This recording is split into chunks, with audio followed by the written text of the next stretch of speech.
Hi, I'm Angified. I started Angified Presents. We share the love of music. It has been medicine and therapy. Nothing else worked. It has saved many of us. With mental health, we need to open our eyes. Hurt people hurt people. We ask that you listen, comprehend, and relate with your ears. Form that heart of unity and one. We share on this stage. Statistics, feelings, And ourselves. we stand with the belief to be you, to be heard, and to be original. We all may be different, with opinions and beliefs. At the end of the day, we are all brothers and sisters. We are family. We ask that you join us in a magical journey with artists from around the world. Open your minds, let in the love, and listen with your hearts. We all want a better tomorrow. Be one. Communicate and look out for one another. And then, and only then, will you find the world. We will find peace in all the world. You'll find the world. And you will find in this trying world heroes among us and every boy and girl. Many have been broken, red hearts turn black. Love will melt the ice and turn it back, and you will find the world. You will find the world. You will find the world. And when you find a place called home, where everyone is free to roam, a whole new world, a better place for our children's futures at stake. And you'll find with music in your soul, laughter in your hearts, together we can grow a better place with love in us all. And you will find together we can save it all. And you will find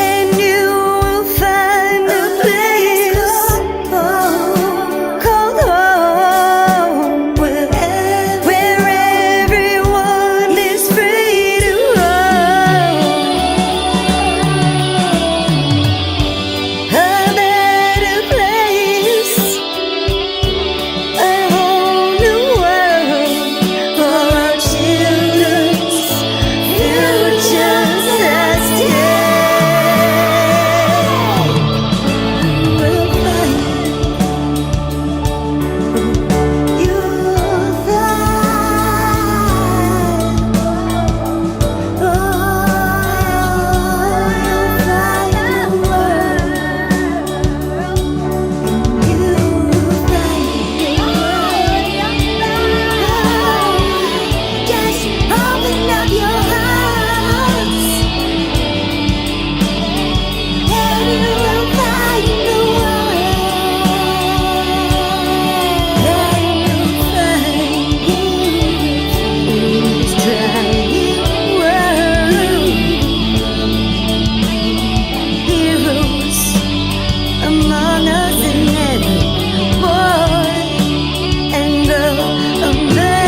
PC or a Mac, and even with a mobile device. We'll be talking about it all every Thursday night, from software to plugins and synths that entice. Dive deep into tech and let creativity take flight. Talkin IT.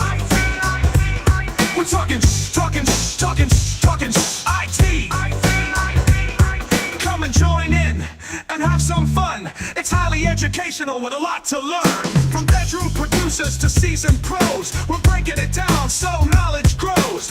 Whether you're a DJ or a beat-making wizard, we got the tips and tricks to make your sound sizzle. Mixing and mastering, that's our jam, with the tutorials and tips on how much rev. Get the best quality from your setup and gear. Tune in every week and lend us your ear. We're talking IT. Come and join in and have some fun. It's highly educational with a lot to learn. We're talking IT.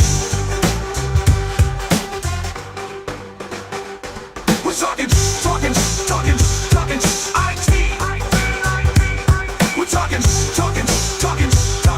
IT. Every Thursday night on Angified.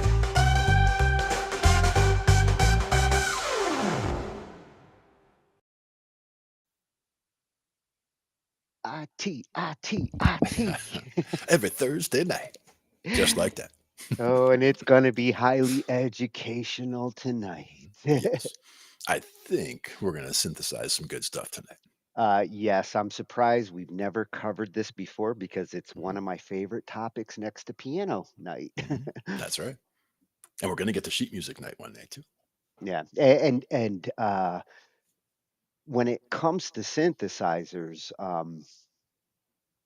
there's a couple of different kinds. So I really did want to cover this. I've been building up towards it, throughout the year, and I love that I didn't have to really hunt for what I was looking for tonight. This is one of those topics where you go down the and we now have some freshy channels that are synth driven, which is awesome. Yeah. We're going to look at a little bit of gear. We're going to learn about what a synthesizer really is, the history of it. And I feel this is one of the most important modern instruments. One of the most versatile for sure. Yeah, because like you look at the history of instruments, and most of them, the sound they make and what they do, it's based on physical design and how the instrument is built. The synthesizer is an interesting one because it's not a physical thing per se, although there is some physical aspects to it. The way that it actually constructs sound, it does have some physical characteristics, but it's capable of sounding like practically anything. And that's the thing is there's so much, art and science involved, and you don't have to know all the science to make the art. But at the same time, if you appreciate both, it really does kind of stand out. Because even when we talked about those early keyboards that we had, like the CZ1, something where you can really edit the waveforms and you can start with a square or a sawtooth or whatever and really build an entire sound out starting from there and make it sound like anything from a helicopter sound to a trumpet to whatever. Like you can get the kind of sound you're looking for just by tweaking a little this way and a little that way with all the different parameters. Yeah, yeah. What I like about it is it actually can involve programming. You can sculpt and shape your sound in a way that like a programmer would with an instrument. Yep.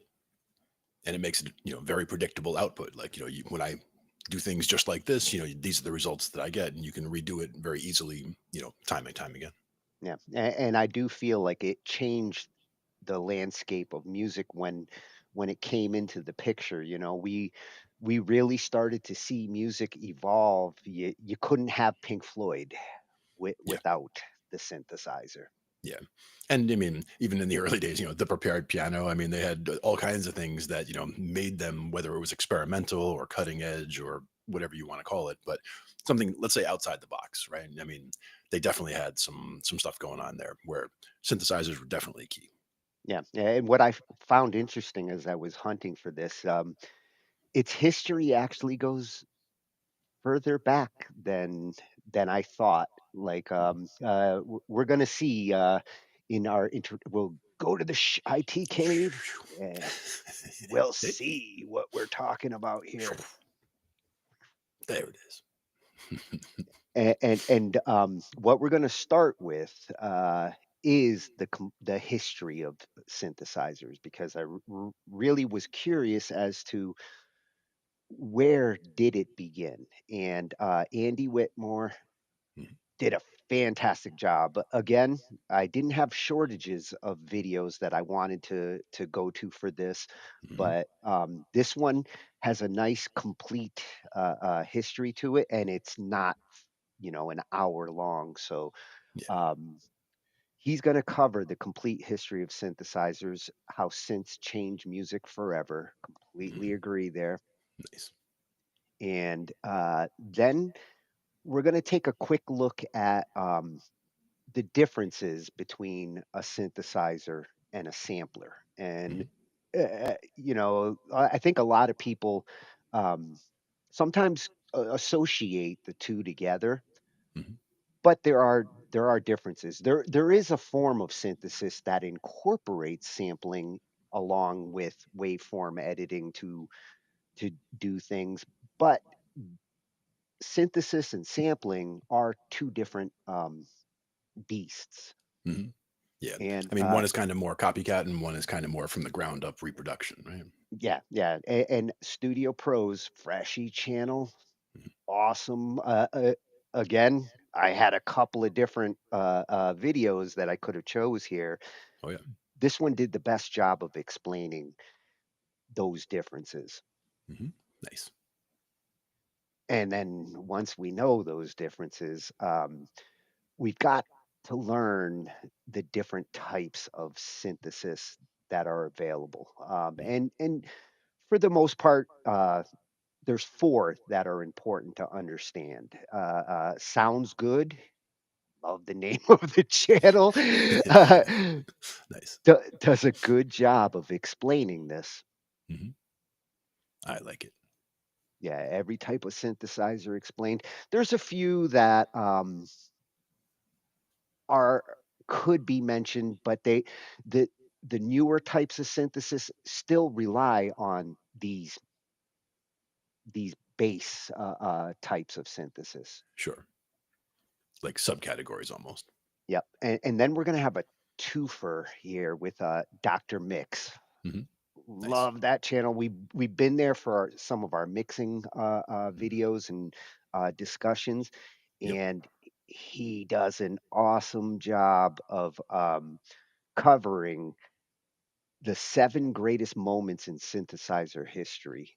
Nice. And I had to get this one in here because one of them, number 6, is to me the reason why I got into synthesizer. Hmm. The last couple of weeks we'd been looking at some different videos, and they'd mentioned Wendy Carlos.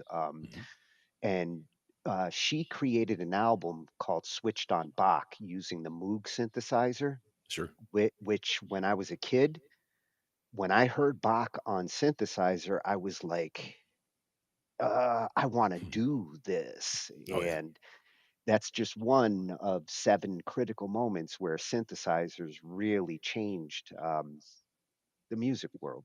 Hmm. Nice. And then also from Dr. Mix, he's the synthesizer guru, and Mhm. he's going to show us the top 7 synthesizers that change music forever. And I had to include this one along with his other one because Yep. he mentions a couple of them that I had Hmm. and a couple of them that I wanted. Yep. I was going to ask you how many were each of those categories. Well, there's 2 that I had, and Hmm. I would Nice. have taken any one of them. Yeah, for sure. Yeah, and then to finish things off tonight, what better way than Sanjay C, Hmm. awesome reviewer on YouTube. We've brought him We brought his videos in on a couple of nights to show different gear because his reviews are fantastic. And he goes to the Synth Expo in Brooklyn this year to show some of the toys, the new toys that he found at the expo. And it's a perfect way, if you can't go to that expo yourself like me, his eyes and ears on this gear is phenomenal. And there's some really cool stuff that he looks at. And knowing what questions to ask and what stuff to point out, that's also important for sure. Yeah. You couldn't ask for a better person to go through a Synth Expo like this, and you'll see the companies that he goes and checks out. These are some of the biggest names in synthesizers going back decades. Nice. A nice solid group of stuff to go through today. Yeah. Good channels. Yeah, I get to go to the Synth Expo and I don't have to get on a plane. That's a bonus. I mean, for me, it's not that far to Brooklyn, but still. So before we get started on the what is a synthesizer, we're going to look at the history of it. It's actually got a longer history than I thought, and it was interesting to see like how the early instruments that led to synthesizers, when electricity kicked in, because that's typically what I thought, like electricity, kind of a necessity when it comes to a synthesizer. But it turns out that, we were kind of gearing up for this kind of instrument before. Yeah. And I mean, the fact that a lot of, synth playing is played keyboard style. I mean, all of piano stuff does lead up to it as well. It was just an extension of using the keyboard from a piano to make other sounds. Yeah, and we do associate synthesizers with keyboards, but as we're going to see tonight, They're not all keyboards. there's a lot of knobs and a lot of dials that go on behind that keyboard. And he's going to show like how all of this evolved at Andy Whitmore over on YouTube. Like I said, of all the different documentary type history on synthesizers videos that I looked at, this one does a bang up job of covering it all, up until the modern synthesizers that we're starting to see. All right, let's dive right in. And it's a freshy channel for me that I will be back to, because you just see from these thumbnails how like he's covering the kind of gear that I am so into. All right. But here we're going to get the complete history of synthesizers and how synths change music forever.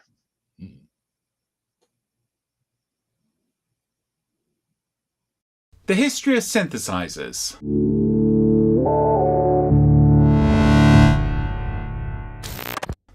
Before I go ahead with this video, I must explain that I fell off my scooter in Spain and I've hurt myself pretty badly. The synthesizer or synth is an electronic instrument that generates audio signals.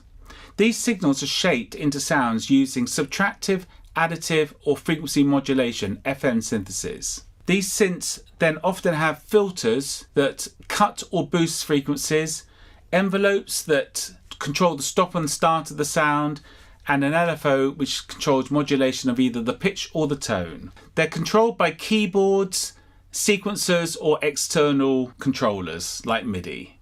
The origins of the electronic sound. Synthesis started in the 19th century when Elisha Gray realised that electromagnetic circuits could generate and control sound.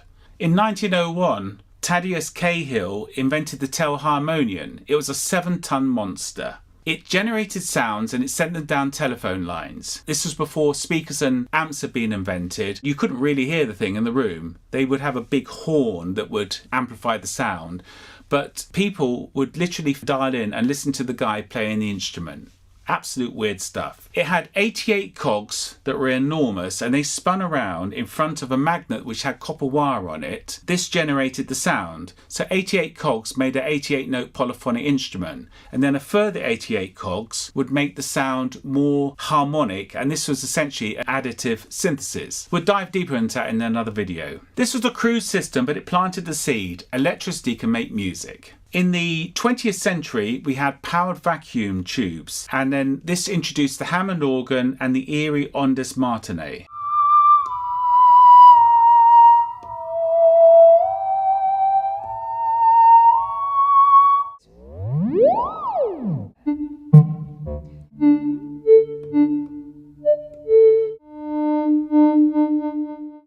By the 1950s, the first synth-like instruments emerged. The RCA Mark II used hundreds of vacuum tubes and punch cards to produce sound. It was a room-sized monster and hard to use, but it laid the groundwork. You couldn't play it live, but it did have a sequencer.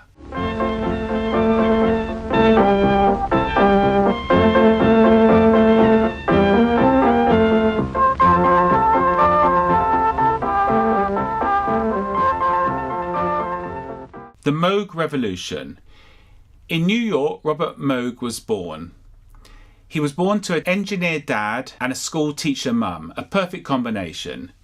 At 19 years old, he invented his company, R.A. Moog Co., and he was building theremins and selling them.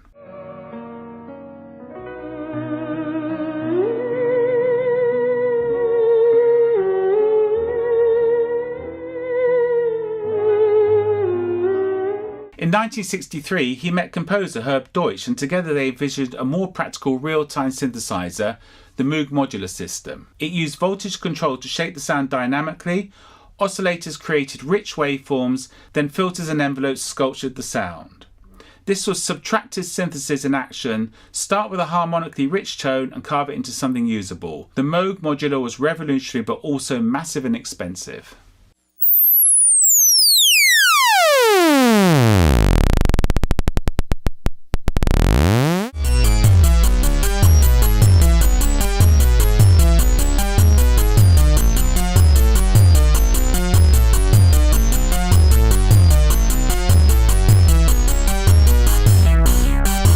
East versus West, Moog and Buchla. On the West Coast, Don Buchla was crafting something very different. He ditched the keyboard entirely, aiming to escape traditional Western scales. His Buchla 100 also used voltage control, but instead of filtering, it focused on wave shaping.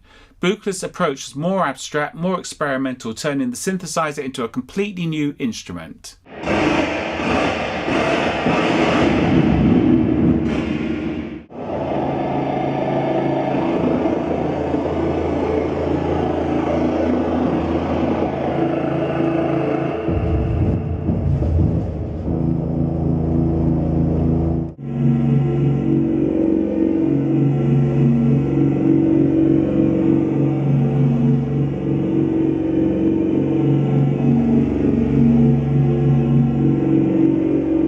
First synth records. In 1967, Morton Subotnick released Silver Apples of the Moon, composed entirely on the Buchla 100. It was radical, the first commissioned electronic album.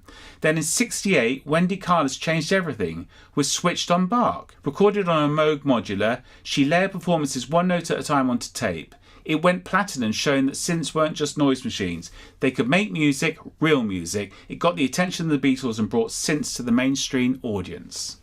The Mini Moog Model D. In 1969, engineer Bill Hemsath began prototyping a compact version of the Moog modular. Synth users kept patching their machines in similar ways. Hemsath noticed this, so he hardwired the basic signal, oscillator to filter to amplifier. By 1970, Moog released the Mini Moog Model D, a smaller, more affordable synth with a built-in keyboard. No patch cables, just knobs. It was an instant hit and became the blueprint for thousands of synths and soft synths that followed. It's still the benchmark. Now this used 3 oscillators. Luckily we've still got them tuned. Square wave.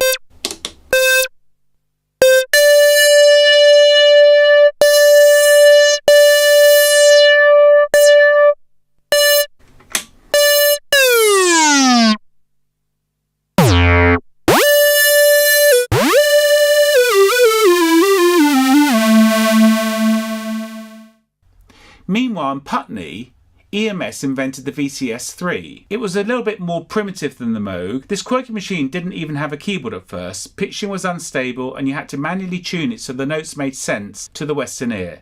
It featured attack and decay controls but no sustain or release, so sculpting the sound wasn't as flexible as the American synths like the Moog or the ARP. However, the EMS had a genius trick up its sleeve. A pin matrix system that let you patch anything to anything. No spaghetti of patch cables. Despite its limitations, the sound quality and creative freedom was undeniable. It became a cult favourite among experimental and art rock bands, which included Pink Floyd, Hawkwind, and artists like Brian Eno and David Bowie. The EMS VCS-3 and the Synthie 100 even made it into sound design for Blake 7, Doctor Who, and early sci-fi. Here's a demo of the Synthie AKS, which was brought out in 1972 and had the same inside as the VCS-3.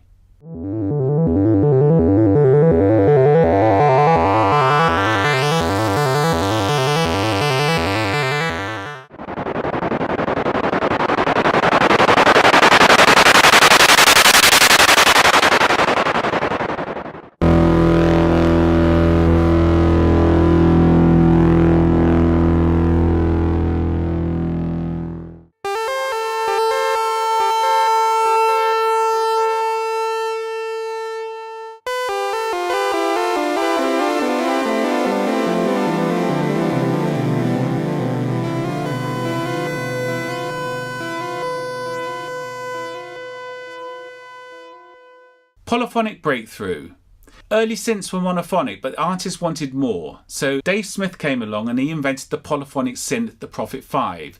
He used microprocessors so that the sounds could be stored. This was a revelation, it had never been done before, and once you recalled a preset, if you moved a knob, it became live. Smith didn't think he'd beat the big names to it. He brought out a Rev 1, 2 and 3, increasing and getting more reliable, although some people think that the Rev 1s and 2s sounded better than the Rev 3s.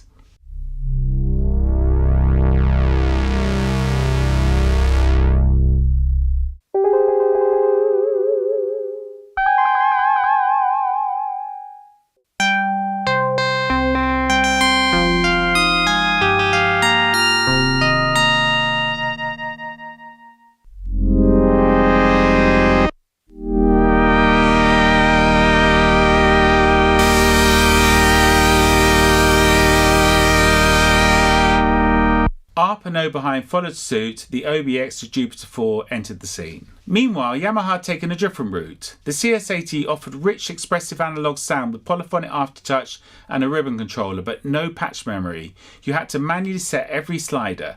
Its envelopes weren't standard ADSR either. They used initial, attack and decay stages, making precise programming less predictable than the Prophet 5.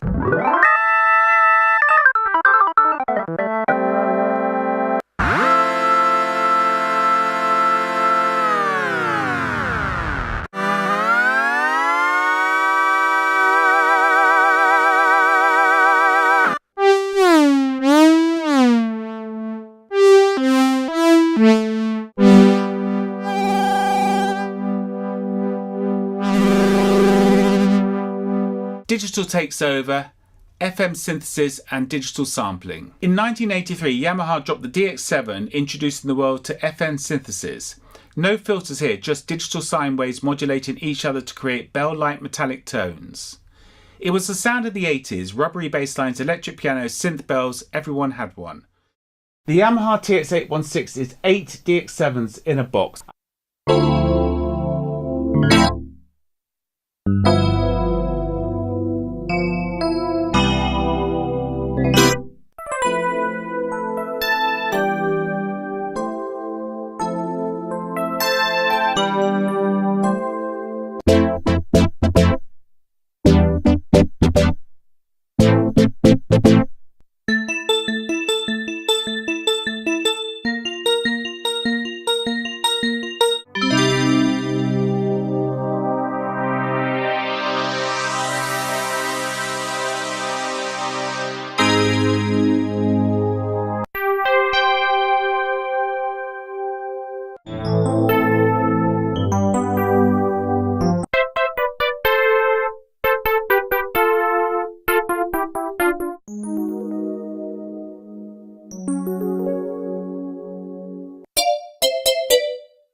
Next came sampling. The Fairlight CMI and Synclavier were early giants. Huge, expensive, powerful. The Kurzweil K250 finally nailed a realistic piano at an affordable price.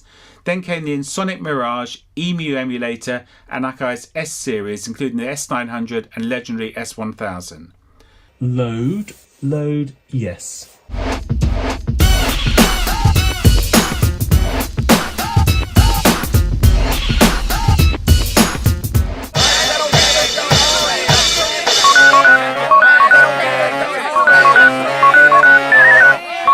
Roger Lynn's Akai MPC changed music forever. Artists like Pete Rock and John Diller used its chop and flip samples, laying the foundation of modern hip-hop and beat culture. Software and analog revival. In 1997, Propellerhead's rebirth and Sear Systems reality brought synths into the computer. By 1999, Cubase introduced VST plugins, and suddenly entire studios lived on your desktop. Software instruments exploded in the 2000s with Reason. Now we have Contact, Massive, Omnisphere, Arteria V Collection, with emulations of the CS80, Mini Moog, Jupiter Ray and JD800, plus loads of others. But analog wouldn't die. In the 90s and 2000s, vintage synths started gaining value. Moog, Korg and Dave Smith Instruments released new analog gear, smaller, cheaper but still hands-on. Modular came back too, thanks to the Euro Rack. This wave of innovation paved the way for soft synths as we know today. Impact. At first, synthesizers were seen as experimental or even threatening, but Switched On Bart changed that. Still, classical purists rejected them. Over time though, synths infiltrated every genre: rock, pop, hip-hop, EDM. Today, the synthesizer stands beside the electric guitar as the most transformative musical instrument ever created. According to Analog Days, it's the only innovation that can stand alongside the electric guitar as a great new instrument of the age of electricity. As Fact magazine put it in 2016, the synthesizer is as important and as ubiquitous in modern music today as the human voice. I hope you enjoyed this video, and if you did, give it a like and subscribe. And if you're interested, there's the top 11 most expensive synths and my studio tour videos to check out. Thank you.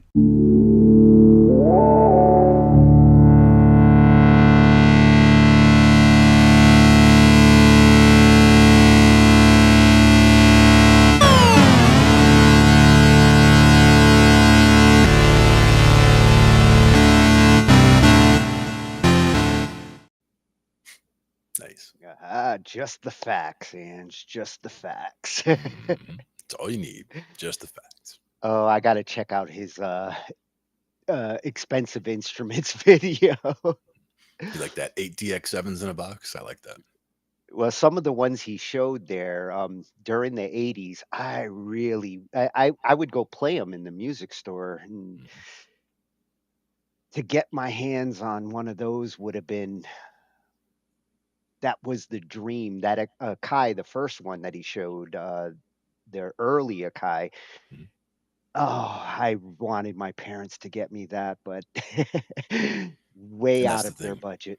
Different instruments, or different, just having a certain instrument and having a certain sound come from it really does inspire certain songs. Like I see people, they get a new guitar and this song just comes out of them that never would have come out of them because that guitar brought it out of them. Same thing with keyboards. Like you get a new keyboard, you're playing around with the sounds and you find a particular sound, a little riff, and all of a sudden a whole song just comes out of that. Yeah, and that was the fun thing about the early synths that I played with. When he mentioned the synths that started to have presets, because before they had presets, you pretty much had to roll your sound every time you sat down at it. And when you could actually start to store some of your presets, that was a big deal. Yeah, definitely. And see, that's the thing is I had that, the CZ1 way back then and was doing all the adjusting of the sounds and all. I was doing keyboard a bit back then, but then I really just kind of didn't do keyboard at all for the next, 30 years. I kind of switched over and just did a little bit of guitar here and there. And then, started doing bass, 20 years ago or whatever it was. But it was more, maybe it's 25 years ago. But the The main thing was just that I didn't really focus on it, and I'd learned enough about it though to be able to jump back in and appreciate it still, and like now I'm starting to, you see me play occasionally on piano, and I start to like certain things come back over time, and it's just, it's a slow thing, but it'll come back more as time goes on. Yeah, what I loved with that CZ, and I actually did program it a little bit. It felt like you were playing with an analog synth Yeah, in the very digital much. world. It Hmm. had the same approach that you would have had with the analog synthesizers, but it had the luxury of being digital, being able to store the patches and Hmm. um, really experiment with the oscillators. Yeah. And people would just come up and look at it and just see all these controls and see you adjust this or adjust that. And they're like, how do you know what all this stuff does? And it's like, well, I mean, it just kind of makes sense when once you just kind of play with things and start figuring what out, this does this and this does that. I like it when One that's a little more this way. And one of part of the fun of it, even if you didn't necessarily know mhm, what the things were doing, when you turn the knobs and you heard the effect, it was kind of like playing with Play-Doh and mhm, just seeing what you could shape yep. just from a sound wave. And again, even if you couldn't get that exact same sound the next time, because it is difficult to kind of tune things in, but at that point you could start saving sounds. But again, you're getting a different sound and it's going to inspire a different kind of song to come out of you.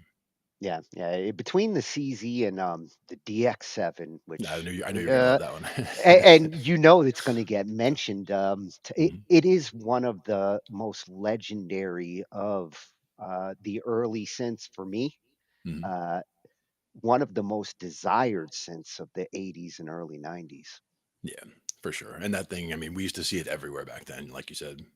Yeah, I might actually have one by the end of the year. My buddy Nice. Lou, he's got one, and before he moves, he's kind of clearing out the house, and Mhm.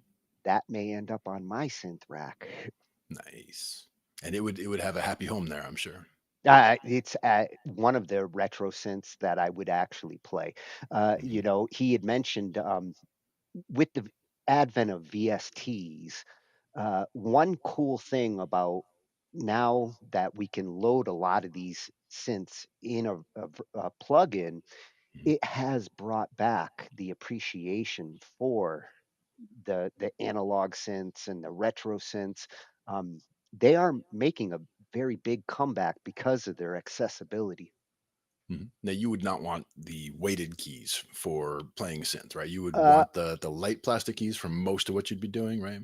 yeah, unless I was doing like the DX7s, like electric piano type of Right. sounds, Where you need to be weighted. able to get that weight coming in. Yeah. Yeah, the weight can be useful there, but with the or some of those squishy patches, because like sometimes with the weighted keys and velocity, Hmm. you can make them really do some cool things if you've got the weighted keys and good velocity. Hmm. Yep. And good technique. Yep. I'm It's important. jealous of that room Andy is in, man. Lots of good stuff in there for sure. Yeah, yeah, he's got a hell of a setup around him. I mean, those are some of the legends. Hmm. Gotta love it. Yeah, yeah. Rare synth demos and deep dive gear history. Awesome new channel for us. Hmm. Yep, Right up the alley. Yep. Yep. at Andy Whitmore. Thank you for that look back. Hmm. So now that we know like where synths came from, the sampler, which he mentioned in the history because sampling was an important part in synth history, Hmm. but samplers and synthesizers aren't the same thing. So I really did want to include at least a video explaining the approach with samplers versus the approach with synthesizers and how they differentiate there. Hmm. That is the And question. yeah, and this is another freshy channel for us. And I don't know how we didn't come across this one before. At Studio Pros, uh, he's covering this difference. I looked at a couple of different videos trying to explain the differences, and this one stood out. Great explanation. And looking at the videos he's got here, he's got pro tips on all sorts of stuff. So we may be visiting this channel on a couple of topics we have in the future. All right. Yep, Always like channels that we're going to be back to. Yep, at Studio Pros is going to show us samplers versus synths. Face off. Hello and welcome to Pro Tips with Studio Pros. Today we're going to tackle the differences between samples and synthesizers.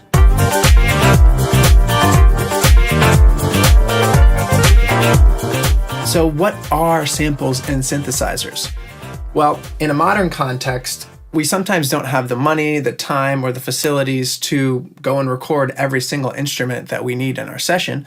So we'll use something called a virtual instrument. Today we're going to talk about two different kinds of virtual instruments. We have samples and synthesizers. So a sampler will use real recordings of audio and then play them back as you request it, whereas synthesizers are actually generating the sound from scratch usually. So if that's still confusing, you can think about it this way. A sampler like Contact by Native Instruments will take actual recordings of things, for example, a recording of a piano playing middle C, and when you play middle C on your MIDI keyboard, it'll recall that audio file that was recorded anywhere in the world and play it back in your session. What they do to make this sound realistic, let's say a company like Native Instruments, for example, is they'll take a really great piano in a really great room, mic'd up really well, and they'll record every single note on the piano at different intensities and assign each one of those recordings to the appropriate note and velocity on a MIDI keyboard. For stuff like piano, this is amazing because for the most part, once you hit the note on a piano, it just rings out. So all they need to do is play these notes out, record however long they're going to record, and then as you're playing it, they just trigger each one of these notes. It ends up sounding pretty realistic, almost unrecognizable from the real thing. Where this can get kind of tricky are things that don't have a steady decay in their audio. So piano or drums or all kinds of sound effects are really well suited for a sampler. Where this starts to get tricky is things like strings or anything where the sound is sustained and has a legato feature to it. Takes some pretty clever engineering to make it sound real without recording every single possible combination of notes. Because of this massive library of sounds that is required to make samplers sound great, sometimes this comes at a compromise with your hard drive space and also your hard drive speed because the samples need to be able to be recalled in a timely manner. A synthesizer, instead of using actual recordings of instruments or sounds, will make the sounds from scratch. And that's why there's such a variety of synths available because there are a lot of different ways to create sound from scratch. Sometimes synthesizers are used to try to mimic real sounds. And just like a sampler, this is easier with things that have a steady decay and a very precise attack, but becomes more complicated when you have sounds that need to blend into one another. If you're familiar with that 80s sound, 80s music uses synthesizers a lot, not only in the actual keyboard synthesizers, but also stuff that's mimicking drum parts, even vocal stuff. So that can be kind of a guideline for you. Since synthesizers are creating the sound on the spot, sometimes it can be a little more heavy on your processor on your computer, but usually much, much lighter as far as how much hard drive space they take up. Some of them only take up a couple of megabytes. So let me show you a few examples of instruments played through samplers or through synthesizers. First one I'm going to show you here is a cello sample from LA Scoring Strings. I played them on keyboard earlier, and now we'll be able to listen.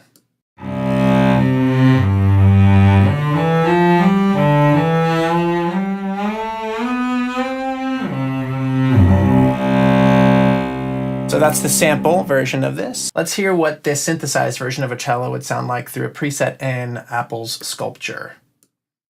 So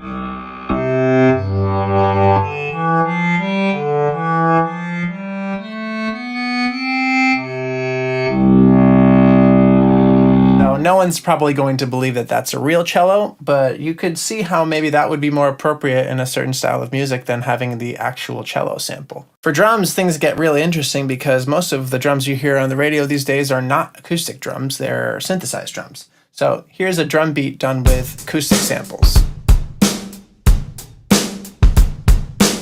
Now here's the same exact beat done with a synthesized drum.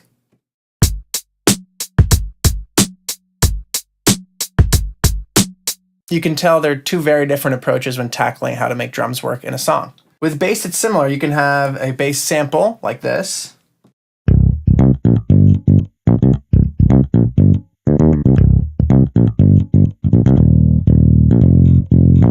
Now that sounds like an actual bass player might have played that. If you're a real bass player, you probably would hear that sounds a little funny, but to the average listener, it sounds good enough. That same part done with a synthesized bass isn't really trying to mimic a real bass. It just wants to give you that low frequency floor that you want in a song.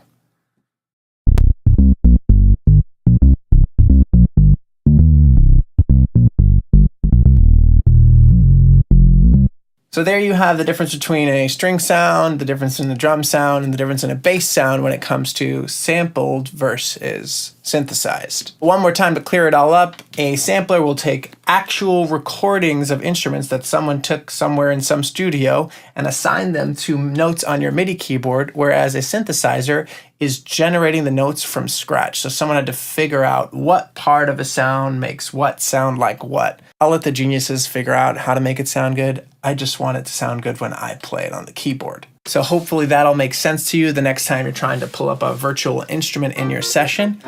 Hope you enjoyed it. Please like and subscribe. If you have any questions or comments, leave them below. And if there's anything you'd like for us to tackle, also let us know below. This has been Pro Tips with Studio Pros. Make music and have fun.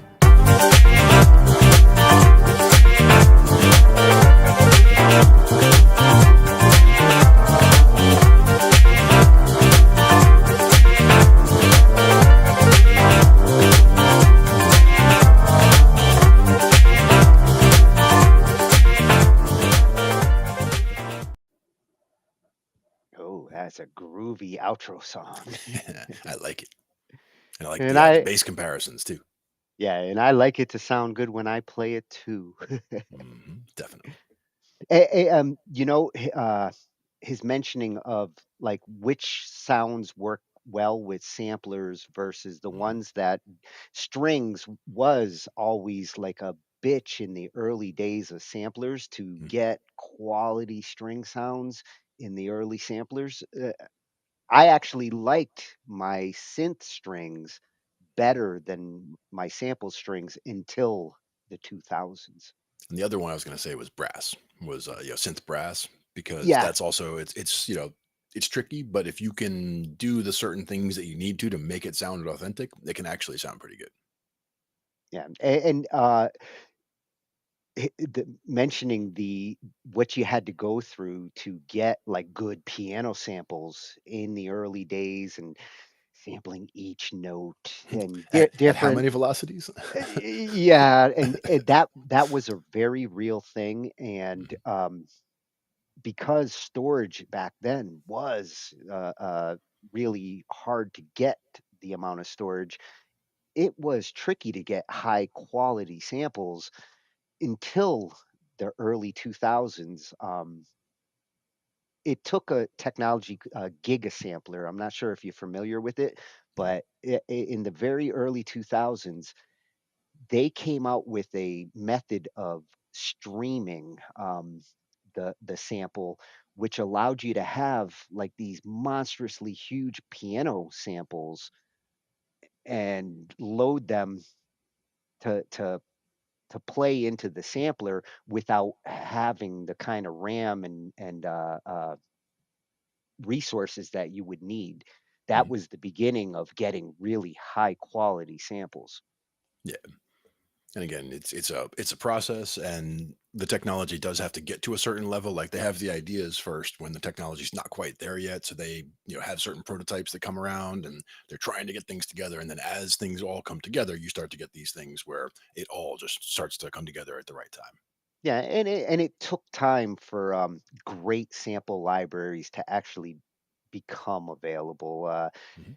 I- uh, More than a decade of like people doing the sampling and improving on it and getting to that point where some of these natural instruments that we want to hear in our samplers finally starting to sound like the instruments that we want them to.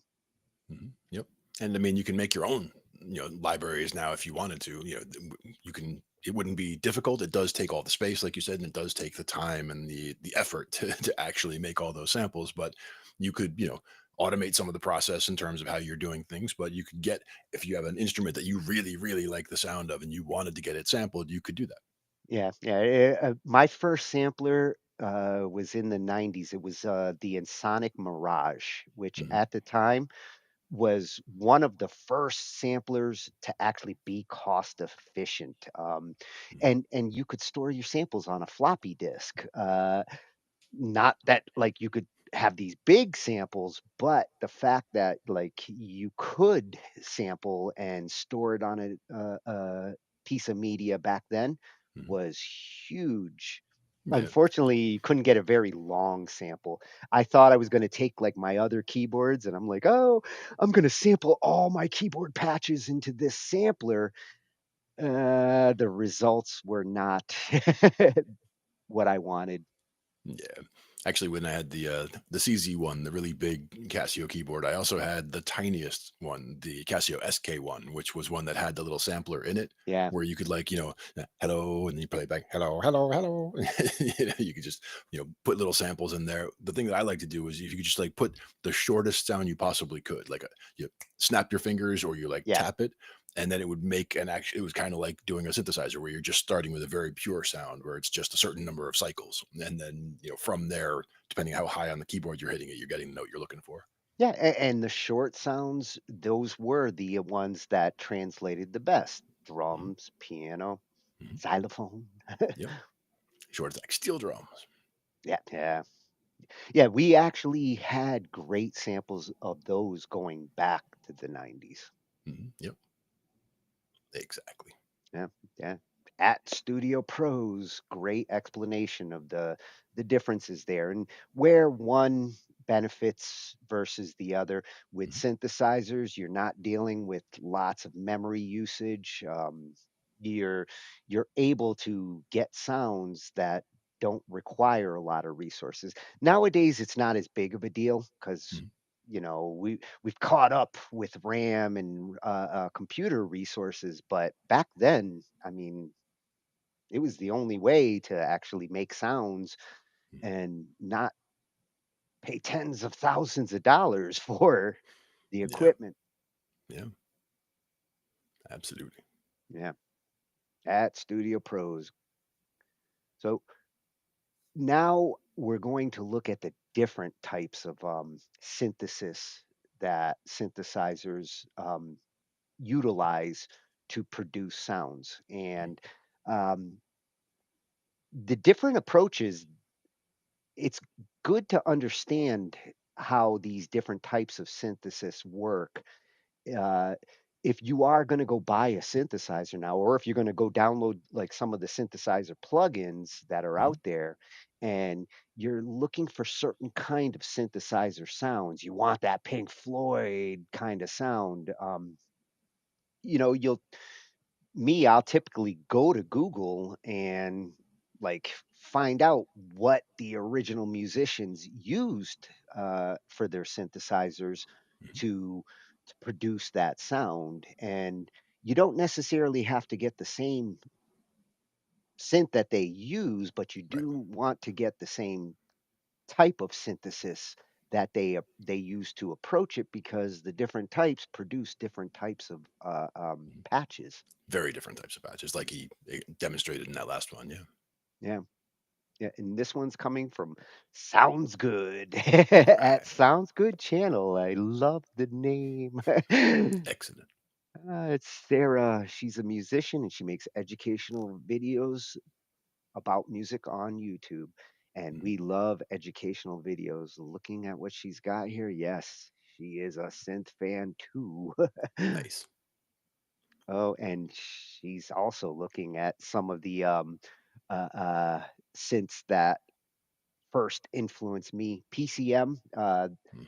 my Rolands back in the 90s, that was a big part of their uh, getting synths that sounded like realistic instruments. Like they actually could make a piano sound out of a synth. Right. Very realistic. Yep. So here she's going to show us every type of synthesizer explained. And again, of all the different videos that I looked at for this kind of explanation, this one really stood out. It's complete, it's concise. You can see in the chapters here, every one of these types of synthesis she's talking about. It's good to understand how the approach they take to create the sounds that they do. Mhm. And I love when we break it down to the physics level of how the sounds are put together. Yeah, well, there is some physics to some of this. Oh, yeah. Additive synthesis. Sound waves are added together to make a new and more exciting sound.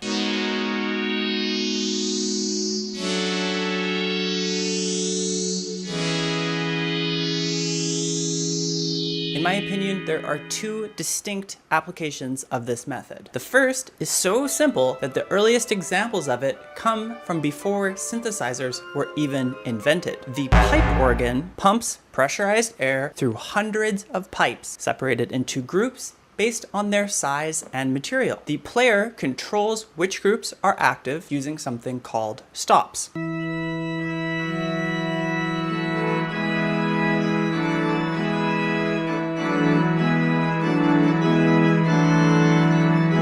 The second application is based on a very interesting idea that will continue to show up throughout this video. All of the sounds on our dear planet can be broken down into constituent sine waves.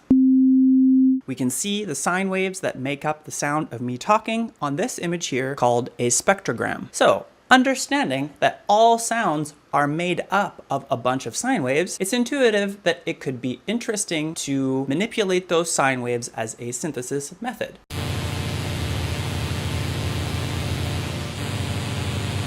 So intuitive, in fact, that I even designed an additive oscillator on a Max MSP synth that I made as a teenager. Nerd. Subtractive synthesis. A rich waveform is subtracted from using a filter.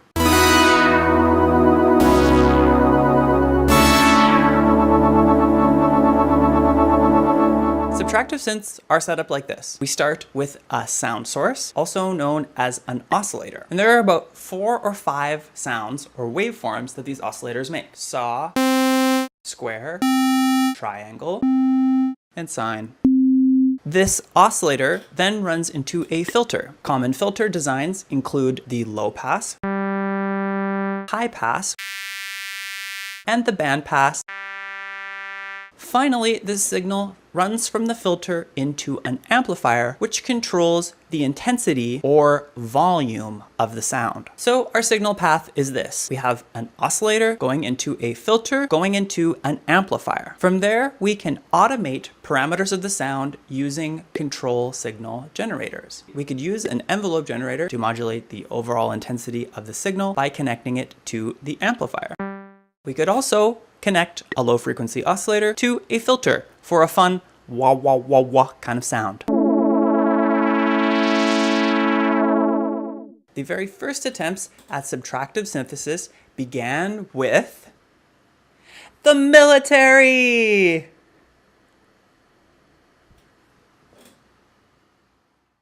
The machine uses only 2 sounds produced electrically. One of these represents the breath. The other, the vibration of the vocal cords. The voder was a speech synthesizer invented in 1937. Who saw you? She saw me. Whom did she see? She saw me. For a detailed breakdown of subtractive synthesis, check out this video. I am looking for like 3 or 4 people. Maybe one of them is you. The people I'm looking for make music on the computer and want to get better at it faster. Maybe you want to get really good at turning a single idea into a finished song. Maybe you want to get good at making engaging arrangements. Maybe you want to get really good at sound design or synthesizer programming. Whatever it is, I think you should check out Sarah School. At Sarah School, I teach weekly one-on-one sliding scale music production and composition lessons over Zoom. Basically, the way it works is we have a meeting, you show me something that you've been working on lately, and we use that as a jumping off point to work on the skills that you want to develop. That way, the information that you get is specifically tailored to your music. I've been doing Sarah School for about 4 years now, and it's really working for some people. Sarah School has helped me crystallize years of scattered progress into real understanding. It has fundamentally changed how I think about composition. If you think that might be you, you can sign up for a lesson or a free 30-minute consultation at sarah-feldman.com/Sarah School. And now, back to the video. FM synthesis. We modulate the frequency of one wave with another to create a new and complex sound.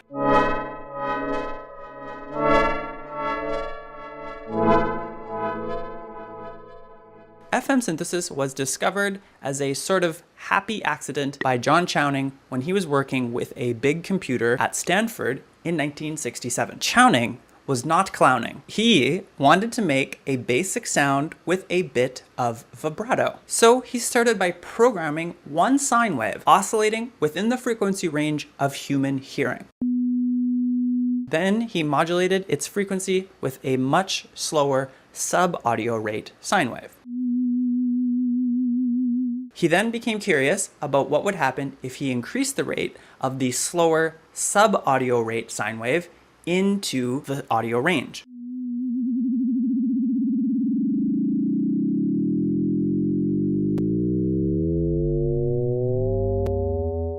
Notice that when the slower wave reaches audio rate, we no longer hear the pitch of the faster wave changing, but we hear its timbre changing.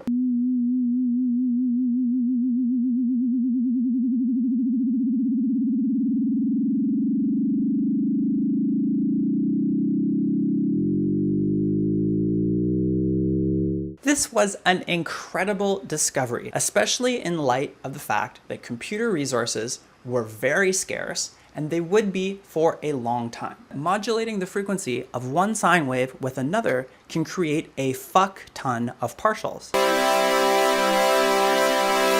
Before FM, the only way to create a signal of this complexity would be to have a dedicated oscillator for each of those partials. And with the computation power available at the time, that would have been completely out of the question. FM synthesis is simple, musical, and efficient, all qualities necessary for a synthesis method to become extremely popular.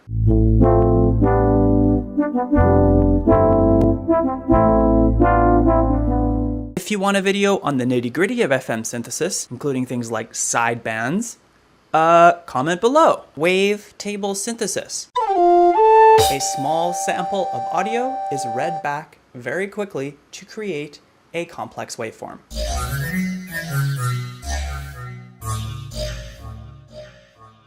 You can hear wavetable synthesis in almost every single piece of electronic music being made today, and it is the core technology behind the most powerful and popular synths. Wavetable is only possible using digital audio technology and can really only be conceived of in a world where digital audio technology exists. In the 60s and 70s, before wavetable, we used analog circuits as our sound source for our synthesizers. And those circuits were really good at making a few waveforms, like triangle, square, and saw. But now, with digital synthesizers, we use a digital representation of a sound as our sound source, which means that we can effectively draw any type of waveform we imagine.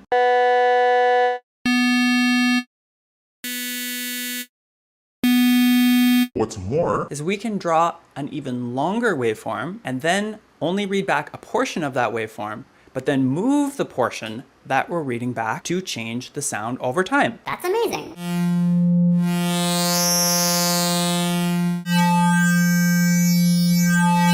for the full story of wavetable synthesis, starting at the invention of tube oscillators in the 1800s, you can check out this video, Granular Synthesis, a catch-all term for any type of sound processing that involves tiny little chunks.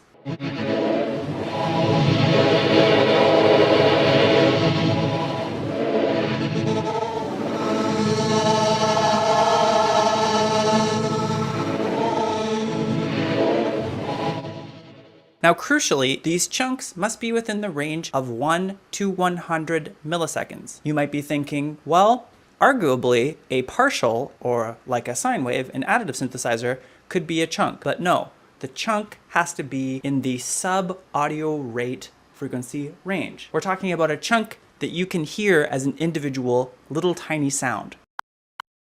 Most people don't know this, so you can impress your friends with your secret knowledge. But time stretching is actually a form of granular synthesis. For now, let's start with a more typical example. We have control of the size of the grain, the density of the grains, and the shape of the grains. The idea is to make a distribution of many grains, some of which may overlap, to create a complex texture. If the inspiration for additive, subtractive, wavetable, or FM synthesis is vaguely to recreate the sound of an acoustic instrument, we can think of granular synthesis as being inspired by sounds like walking on a gravel road, or the sound of thousands of little water droplets hitting the surface of a lake when there's a wave. In order to reach that level of complexity, we can add randomness to the signal so that it can change over time.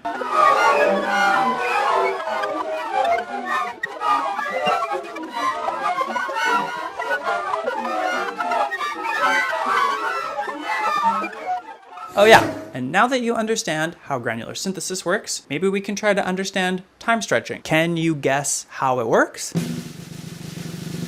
If you guessed breaking down a sound into a bunch of chunks and then refitting them back together at the desired new length of sound, then you were correct. Physical modeling synthesis. Mathematical model of an acoustic instrument is used as a sound source.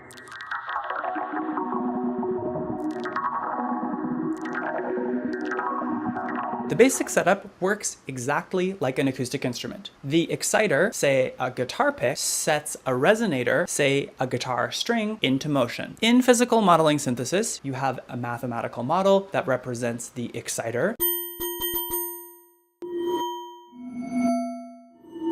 and a mathematical model that represents the resonator.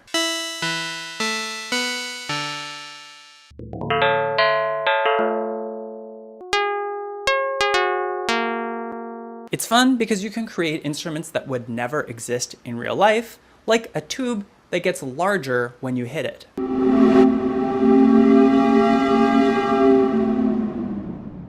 To synthesize, we change the parameters until it sounds cool.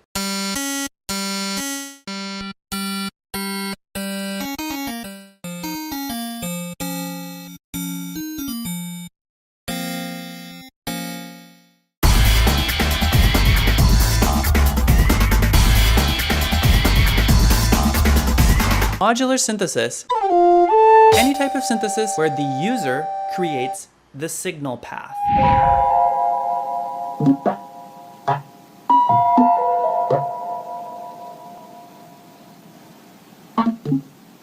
There are a variety of signal generating and processing components, aka modules, connected together using patch cables. The very first analog synths in the 1960s were modular. And now, in newfangled contemporary modern day times, a new, much smaller format of modular synth called Eurorack has gained extreme popularity amongst a subset of nerds. The modules in the original modular synths typically had one very straightforward function, like a single oscillator, filter, or envelope generator. These synths were sold as a complete system and were not cross-compatible. Now, Eurorack is a standard format that all kinds of manufacturers make modules for. Given the increased competition, companies tend to make advanced modules with many integrated functions. Compare this Moog oscillator that had 4 wave shapes to a mutable instruments braids with physical models, wavetables, digital and analog waveforms, 2 timbre controls, and built-in frequency modulation. Other. Sample. Synthesizers that use samples as their source material. Is this even a type of synthesizer?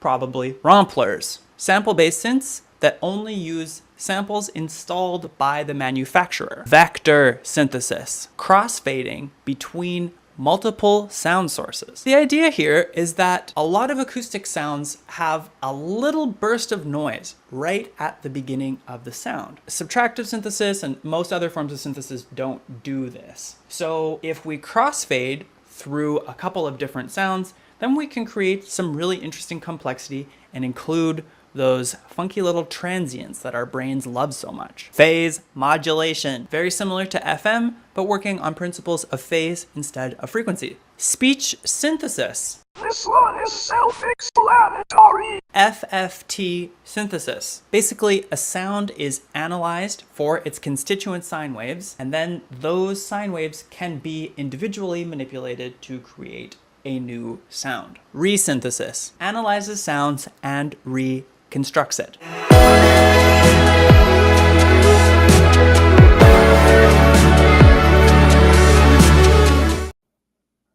So many different synths.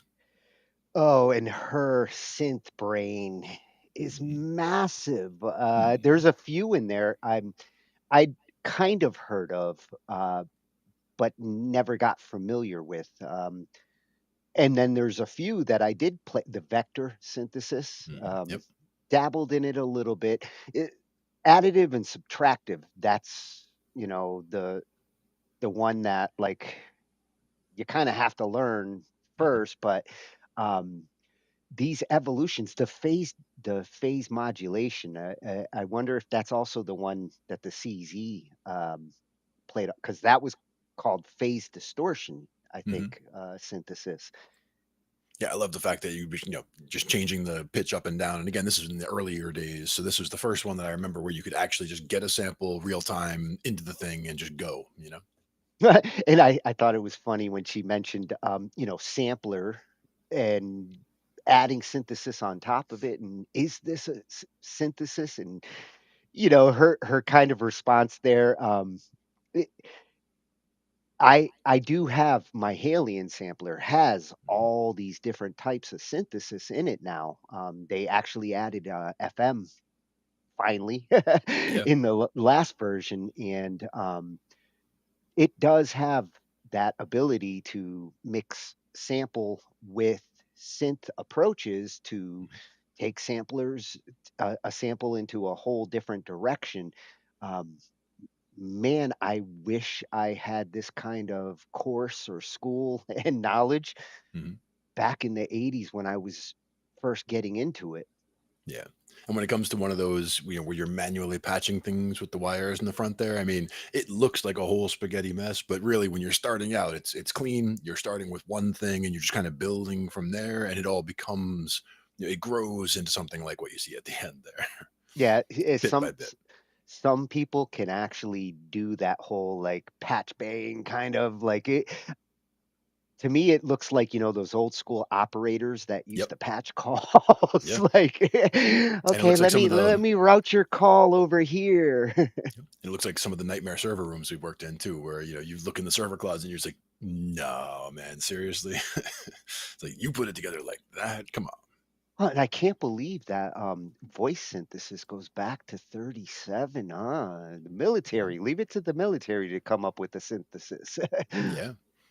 Yeah, and I mean, and again, what was the use case scenario at the time, right? Like they're trying to, whether it was to be able to send messages that sound like voice without having to actually send voice, or whatever the premise was to get them started on the project. But they will see those things through.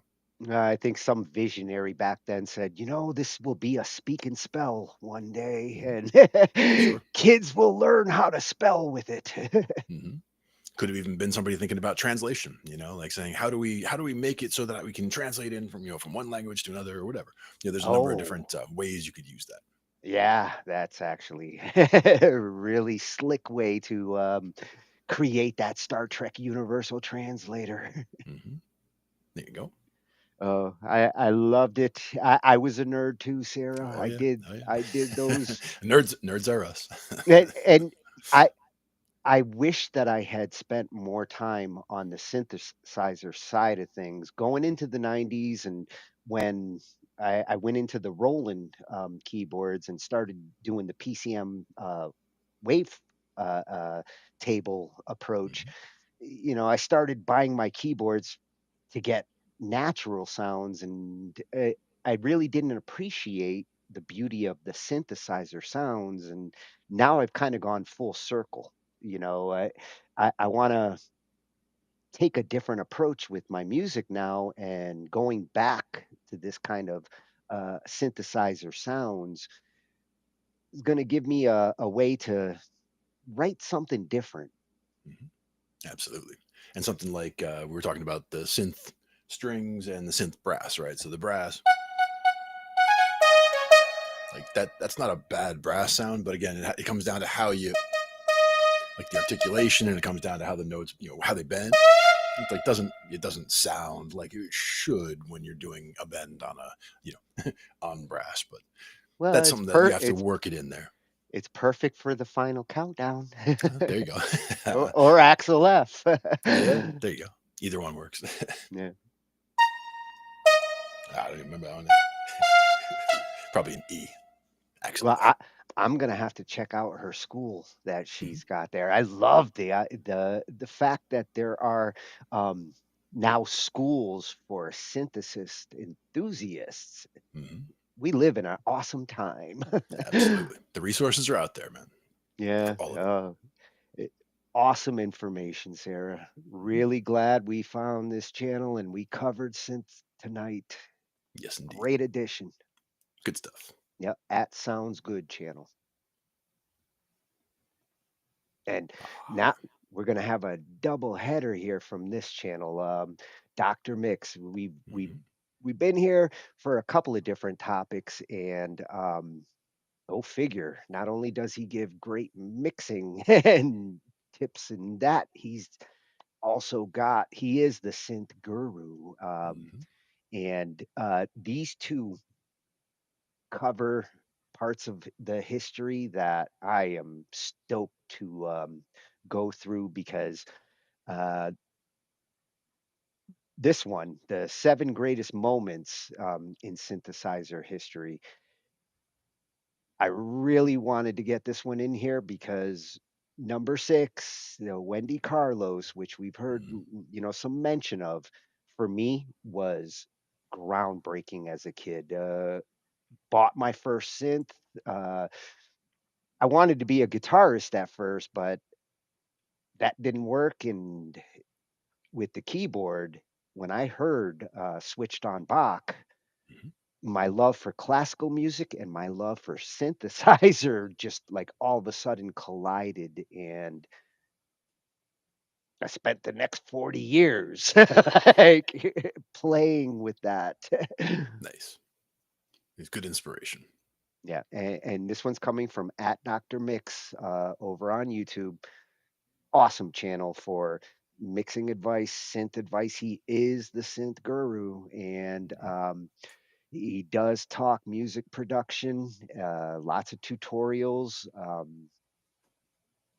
Great channel for all of this. Oh, yeah. And we will be back again for sure. And he will be taking us back to these greatest moments in synthesizer history.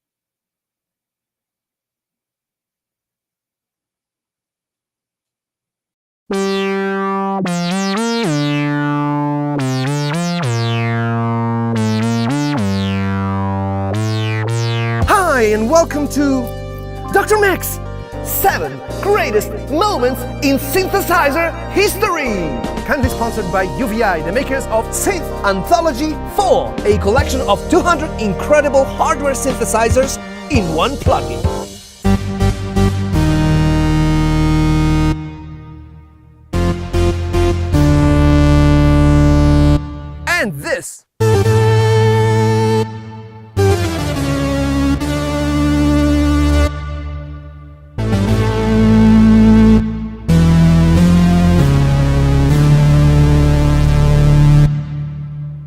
UVI's Synth Anthology 4 delivers the authentic sound of 200 synthesizers, from vintage to modern hardware of all decades, in a feature-packed software instrument. And version 4 has a new engine, more synths, more presets, more arpeggiation, and more effects. I know, it's really good. Check the link in the description.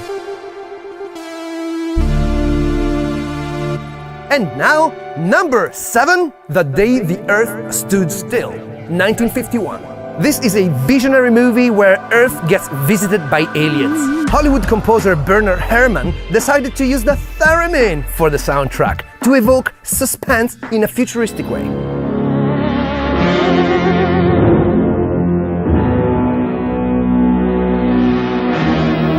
This early synthesizer had already been used in movies before, but this film is the moment in cinematography that really captured everyone's imagination and forever linked space with the sound of the synthesizer. Bit Jeremy Clarkson on that one. Yeah.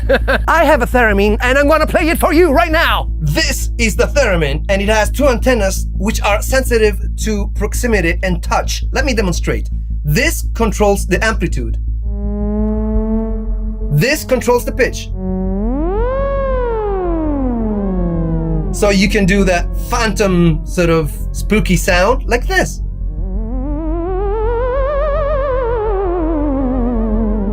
But if you're really, really cool and calm and you have the right position, you can even play melodies. I'll try.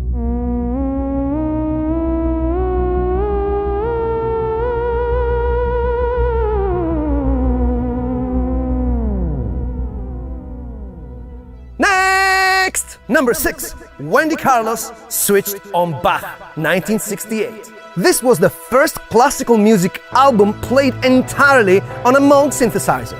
Wendy Carlos is an absolute pioneer in electronic music, somebody who really had an intimate understanding of sound design. First of all, here's a sawtooth wave that's coming out of an oscillator. It's a very low sound. If I manually turn this knob, you'll listen to the sound get considerably duller. I can do it automatically with what's called an envelope generator. That can be speeded up till we almost start hearing a plucked string. If we turn that around and make it open up instead of closing, it does this. Has almost a trumpet-like quality or trombone quality in this range. The album Switched on Bach revolutionized how synthesizers were perceived and showcased the potential for creating really serious music. Stanley Kubrick was immediately hooked to that album and decided to enlist Wendy Carlos to compose the soundtrack of A Clockwork Orange. Well chosen. Switched on Bach was the synthesizer album of that decade. Do you agree? Let me know in the comments. Next! Number 5, Pink Floyd, On the Run, 1973. Straight out of the rock odyssey, The Dark Side of the Moon, On the Run begins with the iconic obsessive synthesizer ostinato played by Roger Waters on an EMS Synthi AKS. This was a portable modular analog synthesizer made by a tiny company in London, Electronic Music Studios, EMS. Just a handful of these remarkable synthesizers were ever made, contributing to the mystique of that defining moment at Abbey Road when the synthesizer made its grand entrance into the world of rock and roll. Next! Wait! You forgot to subscribe to this channel! I'll drink this tomato juice while you do it.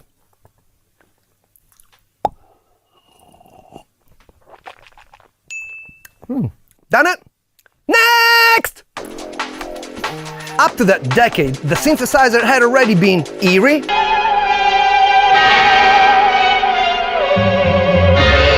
eccentric, experimental,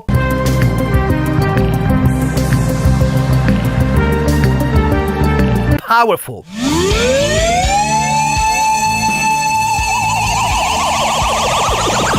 But now, it was gonna become epic. Enter number 4, Vangelis, Blade Runner soundtrack, 1982. Just 2 minutes into the movie and we get catapulted into the future.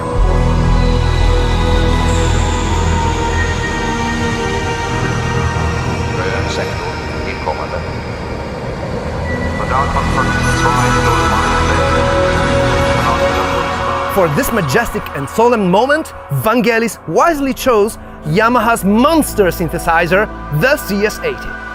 This beast is capable of very complex textures thanks to its touch-sensitive keyboard, aftertouch, and ribbon control.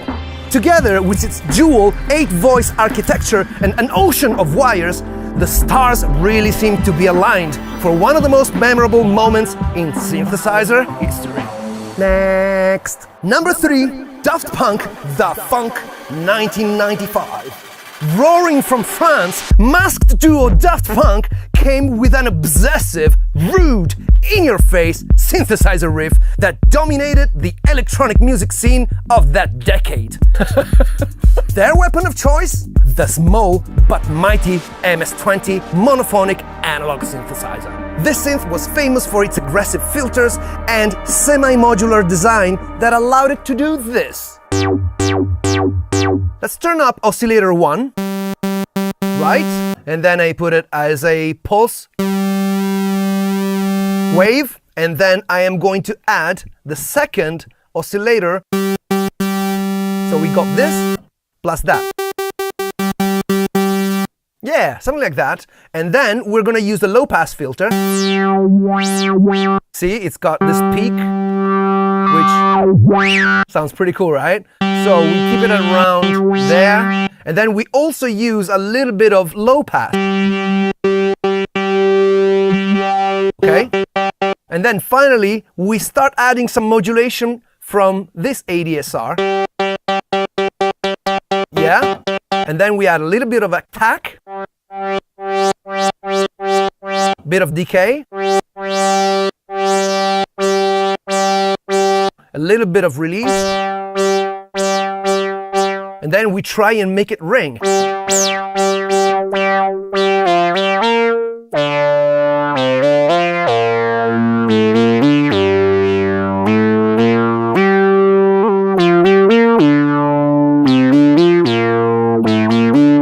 Our job isn't finished because now we're going to take the output, pass it through this external processing unit, which will give us just a little bit more distortion.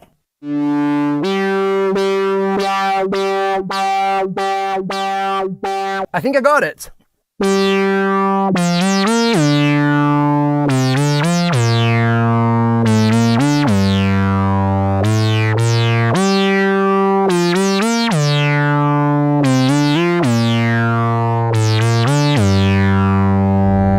By the way, if you want to learn to do what I do, you can check out my Music Producer Gold Guide, where I explain synthesizers, music theory, music production, and a ton more. And I'll give you 25% off right now. Check out the link in the description. Next! Number 2, Usher, Yeah, 2004. This innovative combination of R&B, hip-hop, and electronic music won a Grammy Award, went platinum, and with its hypnotic, inescapable 3-note riff propelled synthesizer power into the new millennium.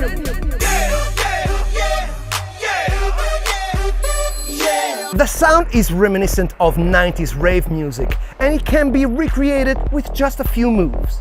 Take 2 sawtooth oscillators and detune them. Add a bit of portamento, add a bit of reverb, et voila! Next! And last!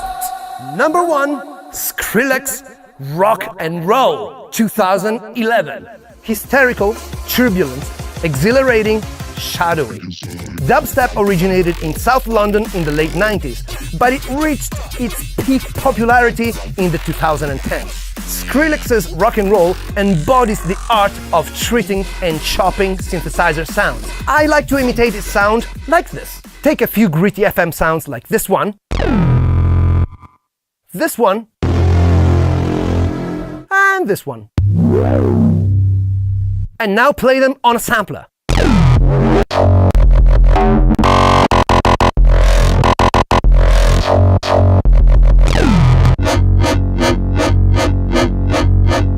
Voila! And what about the current decade, the 20s?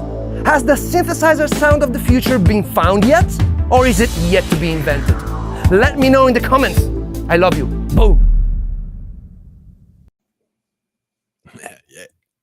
Oh, and I love his energy. Definitely. And like you said, Pink Floyd definitely hooked me.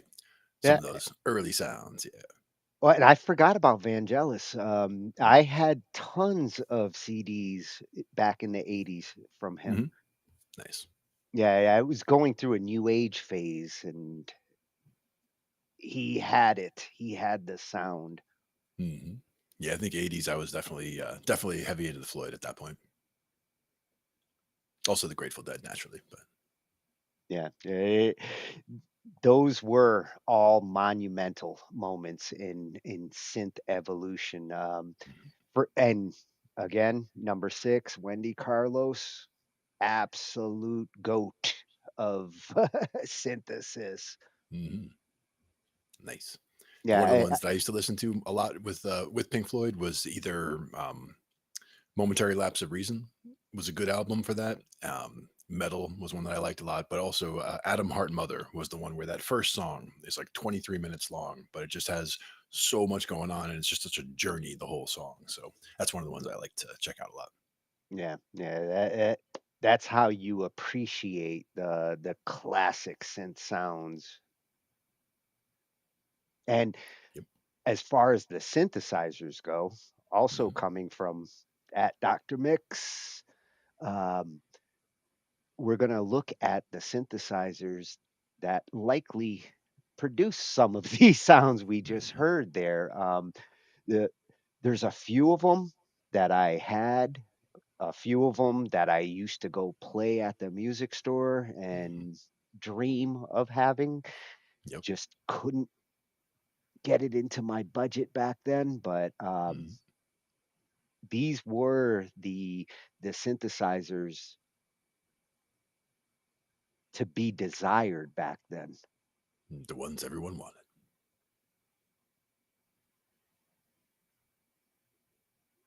Hi and welcome to Dr. Mix. Today I'm going to present to you 7 synthesizers that completely changed the sound of music. These are not just instruments, they are turning point in music history.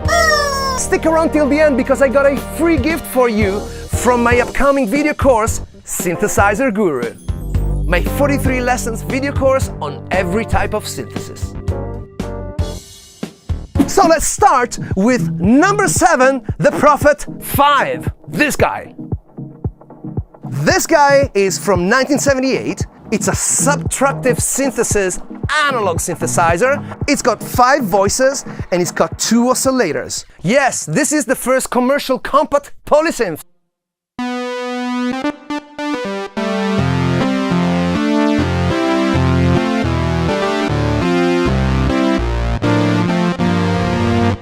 Famous sounds, the synth brass. All you need to do is close the filter a little bit of envelope, attack, remove the resonance,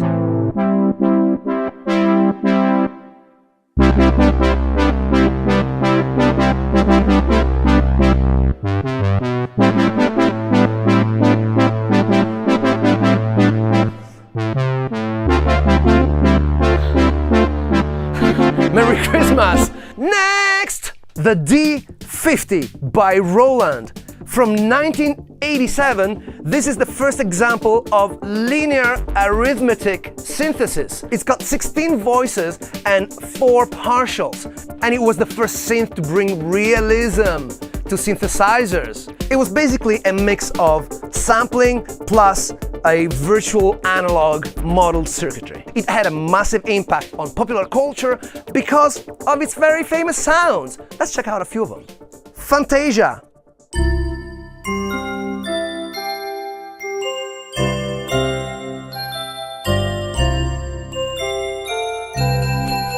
Not the right thing to play with this, but Sakuachi, number 66.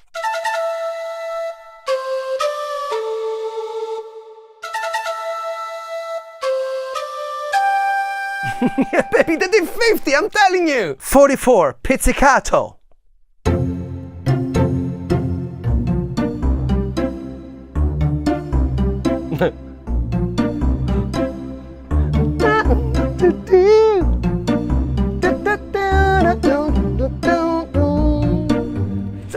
Is this famous or not? Have I earned your subscription yet? What do I have to do? Pray? Oh, the synthesizer guru. Come on, you can press the subscribe button. And also that button. Thank you, thank you, thank you, thank you, thank you, thank you. Number 5, the Fairlight CMI. The Fairlight CMI comes here from 1979. It's an additive synthesis digital sampler, and it sounds like this.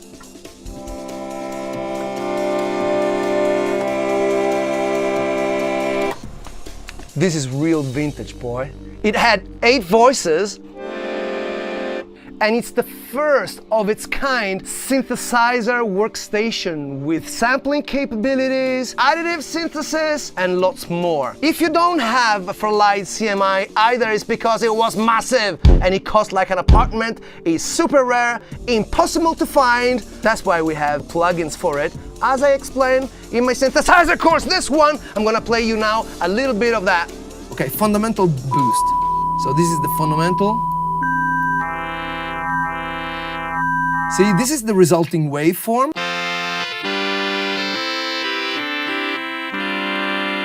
We can do this as well. Ooh, I like that.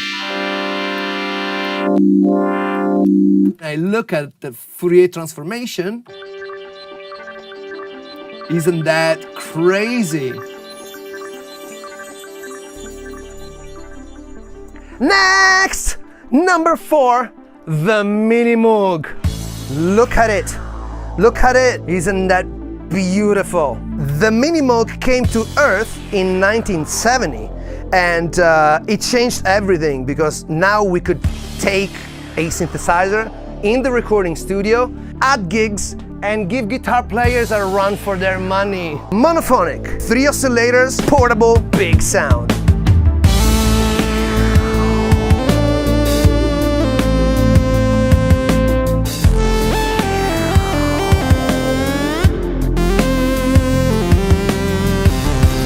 Let's turn on the 3rd oscillator and...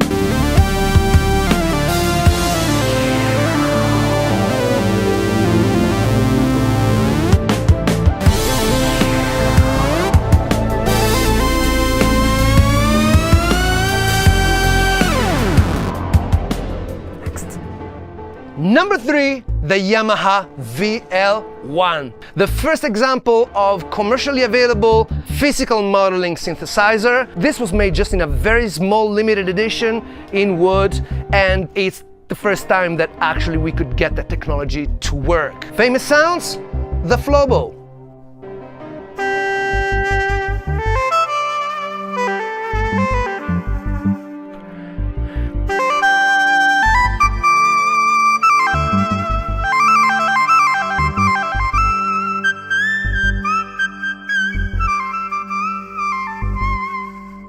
I mean, this is 1994! This is crazy! Another famous sound is probably... oh, the sitar, for sure.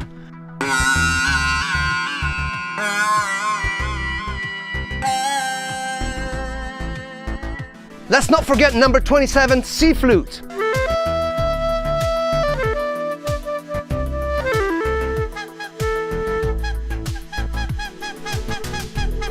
Sounds like I'm having an asthma attack. Yamaha DX7. This instrument from 1983. It's so rare and it's becoming so expensive, I am saving for a second one. 16 voices, 6 operators, the first commercial FM synthesizer. It defined the sound of the 80s. Famous sounds? For sure, electric pianos.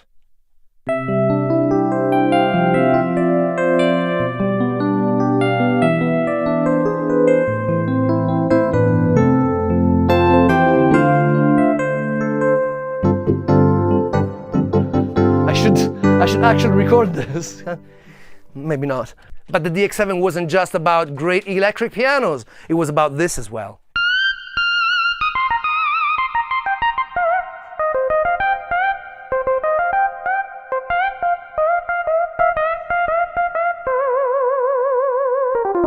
bass.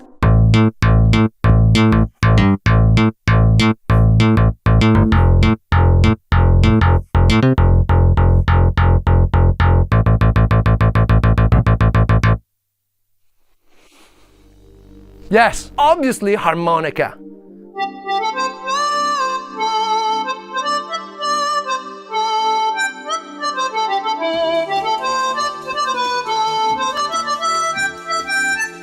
It had such an impact on R&B, soul, pop. But before we hit number one, I've got that surprise for you. The Synthesizer Guru Starter Kit PDF.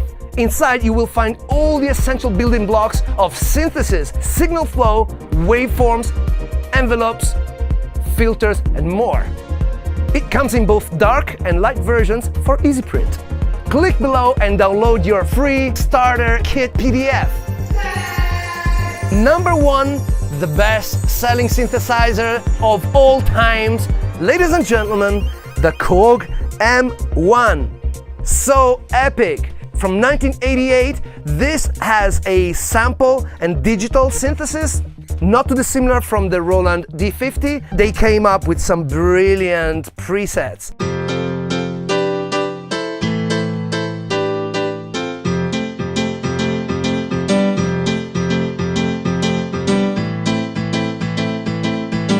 Universe.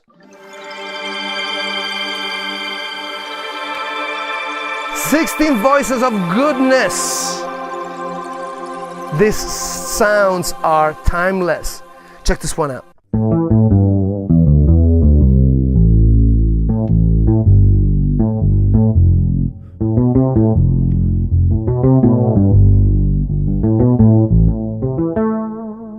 Not to forget,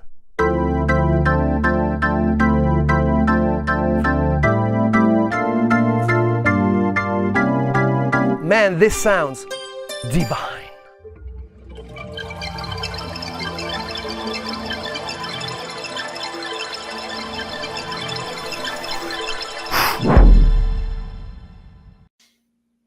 Oh, damn, I just got punched in the face. Nice. The M1. The M1 you wanted. I can't believe that the M1 beat out the DX7. Somewheres out there, there are Korg and Yamaha people like fisticuffing. Squaring up. They know. Yeah. That was a big debate, actually, in the early 90s. I mean, they can both be the best, can't they? Well, the DX7 held a special place in my heart, but that M1, I tried to convince my parents, like, I need this. This is my next keyboard. Yeah. And to me, I mean, even when I had that CZ1, it's like at the time, as much as I really loved it, like I didn't really fully utilize it for what I should have. Like at the time, I should have just, dove all in and just been in on keyboard for years and decades, right? But I just kind of put that all to the side and, moved on and did a little bit of guitar, then bass, and, all kind of coming back around. Yeah, and that other Yamaha he showed, was it the VS one? The V1, I think it was, yeah. Yeah, I never ran across that one. If I had, and the kinds of sounds that were coming out of that, especially the like weird fluty kind of sounds, I might have shied towards that. Yamaha was always it was just out of my reach of acquiring. Like every time that I did manage to get another keyboard, Yamaha was always a contender in which way I was going to go. And with the DX7, it was the price because I wanted it when it first came out, and it was still pricey. It got cheaper, but by the time it got into my price range, Roland had the D50, which. And that was the question. When it comes to, when it's time to get another keyboard, what is it that prompts you to? Is it something that you can't do with your current one, or is it something specific that the new one does that you feel like you need? Yeah, I think at that time during the 90s, it was, does it have the kind of sounds that I'm hearing in songs? And Sure. when I got the D50, it was because a lot of the songs that were coming out at that time were utilizing those patches, and I was like, I want that sound. Hmm. Exactly. And then you got it. Yeah. And I stuck with Roland. I'm still there in 2025. Oh yeah. I mean, once you're in there, once you've got them all there, it's kind of like when people have, 5, 10 guitars. Like, how many guitars is too many, or which ones do you have for which reasons? There's certain, this one I can do this with, this one I do. I need this one for this song. There's always a reason why they have multiple guitars, but is there always a reason to get another one? Is the question. Yeah, yeah. I think the other thing in the 90s for me, when it came to my choices, patch libraries. Sure. Back then, if you really wanted to download patches, CompuServe, Hmm. and before AOL, CompuServe and Quantum Link were the two services that I used to go on back then. And Yamaha and Roland did have great community where people would make patches and share them out. And with the Roland, I was like, oh, I got all these other sounds I can download. Hmm. Yeah. But Expandability. the DX7 library was massive back then. Right. And so many good ones, like even just the ones he demoed. I mean, so many good choices. Yes. I love them all. Hmm. Excellent. So that's at Dr. Mix. Hmm. I'm going to check out that PDF. I am definitely getting my synth groove back on. And between him and Sarah, like, these are the kinds of resources that I need to tap into to start programming my own sounds again. Yeah. And again, just not being afraid to just dive in and start fiddling with the knobs, see what you find with all the different sounds. Yeah, yeah. I want to jump back into it to make some sounds, to Yes. program my own, and get that part of me that I should have tapped into when I was young. Now with the VSTs that let you tap into these engines, I don't have to spend thousands and thousands of dollars to play with these engines anymore. Yeah. And even that library he was talking about before, the VST with what is it, thousands of different hardware synths in there. I mean, that's crazy. Yeah, yeah. Crazy. The VST route nowadays opens up all these synthesizers we've looked at and these different engines. Hmm. Um, we've gotten past the physical barrier at this point, and the accessibility when you do have it as a VST, how it can tie into your DAW so much more fluid than having to have that spaghetti of cables that we saw in that Yamaha in the Yeah. video before. It's Imagine so trying to much. troubleshoot, a bad connection somewhere in there. Yeah, It's like, yeah. Yeah, I think I'd rather do a network routing patching than some of these. Yep. So thank you at Dr. Mix. Hmm. Again, great information coming from him. He is the synth guru. Hmm. And he's got all the Love good his, toys over there for sure. yeah, love his energy. Hmm. And speaking of great channels for information, Sanjay C. He is like my review king when it comes to MIDI gear, the stuff that I love. He covers it all, and he got to go to the Brooklyn SYNTH EXPO this year Nice. and got to play with a whole bunch of toys from a lot of different manufacturers. He's got a list here. You're going to see stuff from Roland, Kurzweil, the Synclavier, Hmm. uh, Novation. Hmm.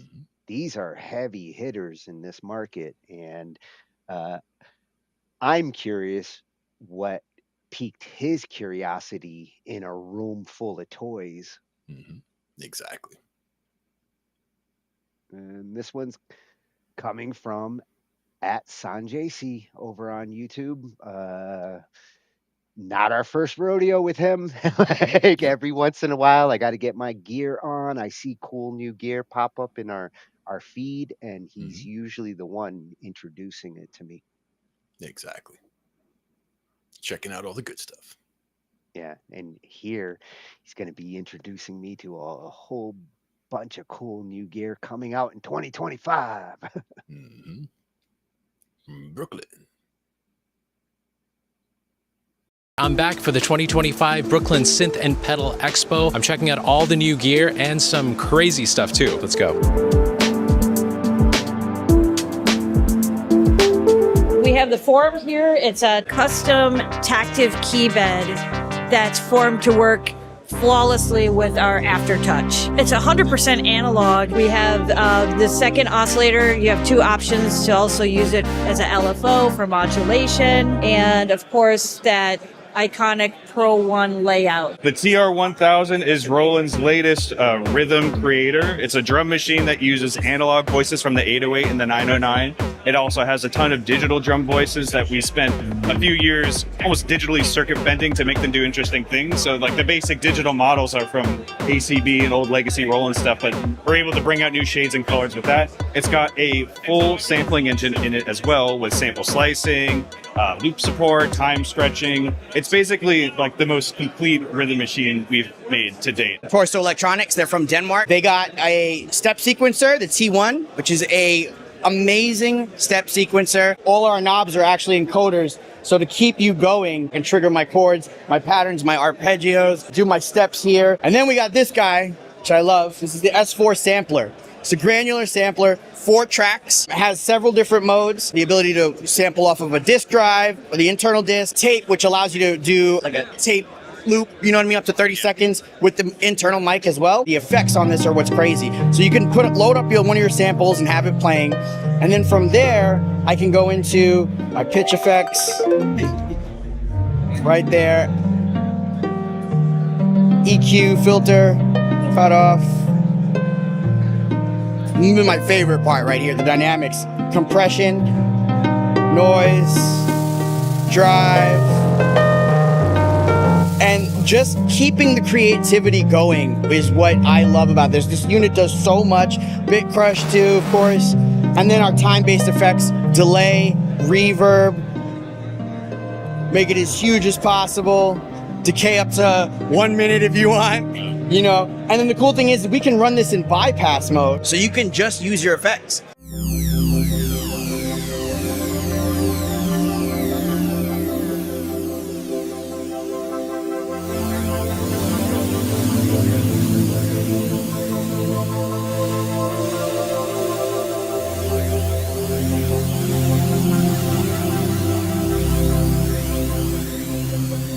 Moon is a smaller sibling of Noon, which is this device right here. So this is an 8-channel passive drum synth, and this is a 4-channel passive rhythmic instrument, we'll call it. It has no power supply, and it utilizes rhythmic voltages from CV and gate in order to rhythmically power 4 different analog circuits. So it has a very chaotic tone because you're listening to the power cycle of those circuits. You can also send it additional CV into the even and odd channels here, and a lot of texture and crazy movement. And then you have input attenuation on the control voltage and also between channels to get rhythmic modulation between different channels.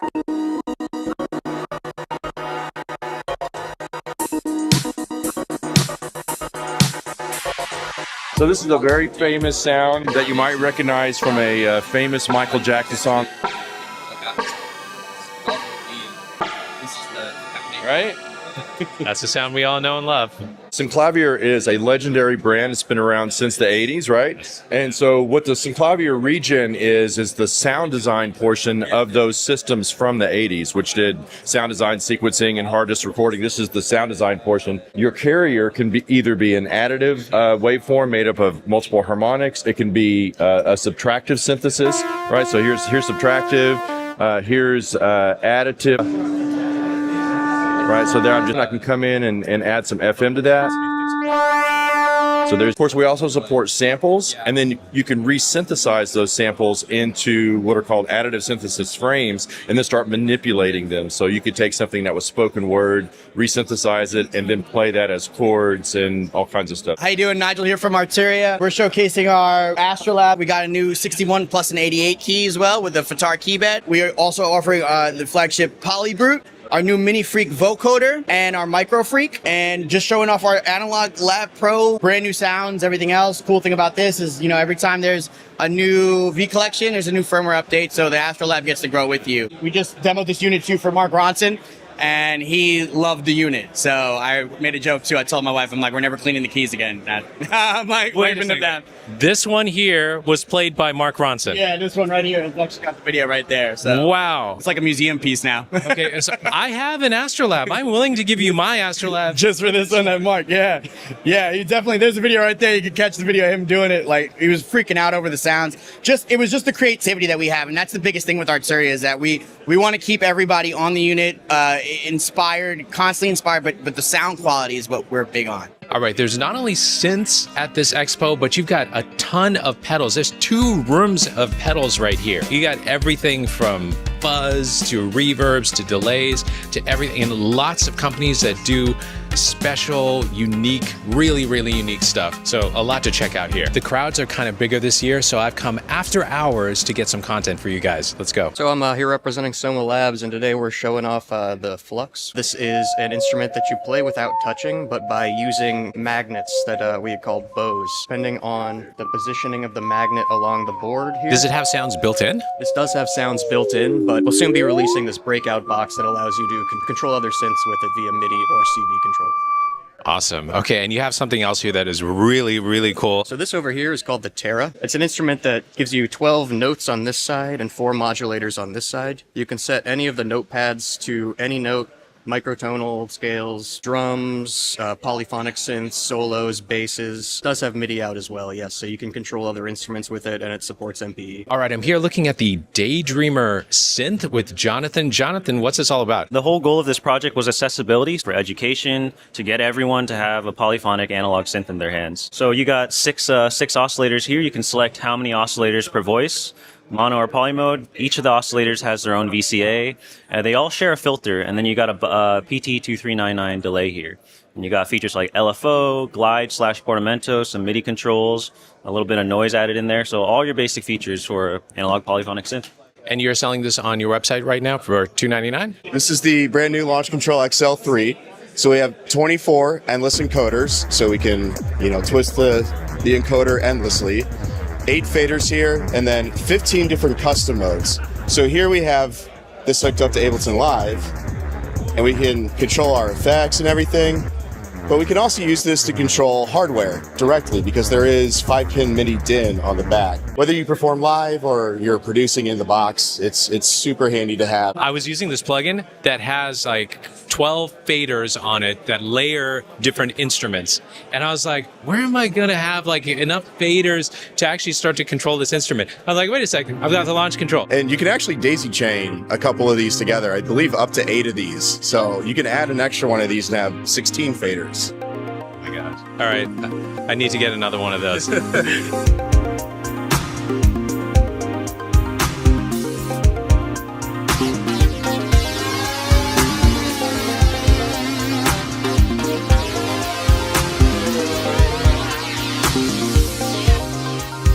We're showing Exelon, which is our pro quality Eurorack mixer, all stereo channels, CV control over all parameters, all analog signal path, and we built in all the features for medium to larger size systems and performance systems to give you the highest quality and the most hands-on experimental control. But we've been adding on to the system. You can see the modules here. So Exelon is the main mixer, 48 HP, 6 stereo channels.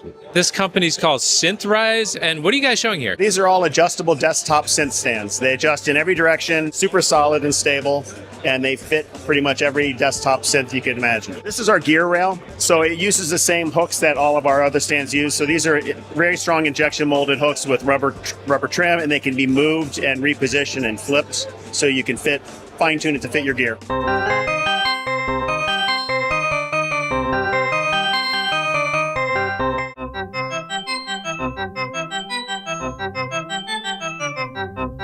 I'm here looking at something really cool on the screen. What are you guys showing here? Yeah, so hi, my name is Gene. I'm with Entropy & Sons. We're showing off our video synthesizer. It's a standalone device. It's kind of like an audio synth, except instead of making a sound, it makes video. So right now it's kind of being used as like a video processing unit, so it's modulating the camera feed. There's just like tons of stuff it can do. You can go in and build your own presets. It comes with a bunch of stuff out of the box. Reacts to sound, reacts to video, controlled with MIDI, controlled with Eurorack gear. So it's very powerful, and it just makes really cool like visual content. We got a lot of stuff here. From my left to right here, the red one is the Fireball. It's a dual wavetable synth. The yellow one is the Lemon Drop. It's a dual granular synth. The pinkish one is the Razzmatazz. It's an 8-voice drum synth that uses FM and wave per voice. And then the Tangerine is a smaller, more compact version of our flagship samplers here, the Bitbox and the Black Box. And this is the Bento. It's an 8-track production machine. You could build out an entire song. You can perform with it, record and produce with it. We also have our wavetable track here, which is the entirety of the Fireball built into the Bento. Oh, wow. We also took the Lemon Drop, our granular synth, and we built that entirely into the Bento as well. The best of everything that we've done so far. I'm showcasing a prototype. This is a new drum machine, and it has an analog drum voice to create your own samples, a digital sampler and sequencer. You can then put your sample in and work on your track immediately. So it's this fully integrated, fluid, analog digital drum workstation. Proximity is a MIDI controller that transforms the air above the device into either a musical instrument or a modulation controller. You can do all kinds of things like moving the bow on a string instrument. You can send notes into it to dynamically strum through them. So it's very flexible. Everything gets saved to the device, and then you can plug that into a hardware synth, software synth, whatever you want. I'm going to be trying this out on the channel sometime soon, so keep an eye out for that video. If you're interested in any of the gear that you've seen in this video, check out the links below, and hope to see you at next year's Synth and Pedal Expo. Oh, damn, Sanjay, I am going to be checking out that video. Synth and Pedal Expo. Nice. Dude, we just got a free ticket to the Synth Expo there. Pack it all in. Yep. Uh, Hit all of it. He definitely hit up the coolest gear there, because every single one of those groundbreaking, innovative. You notice that like analog is definitely still going strong. Oh yeah.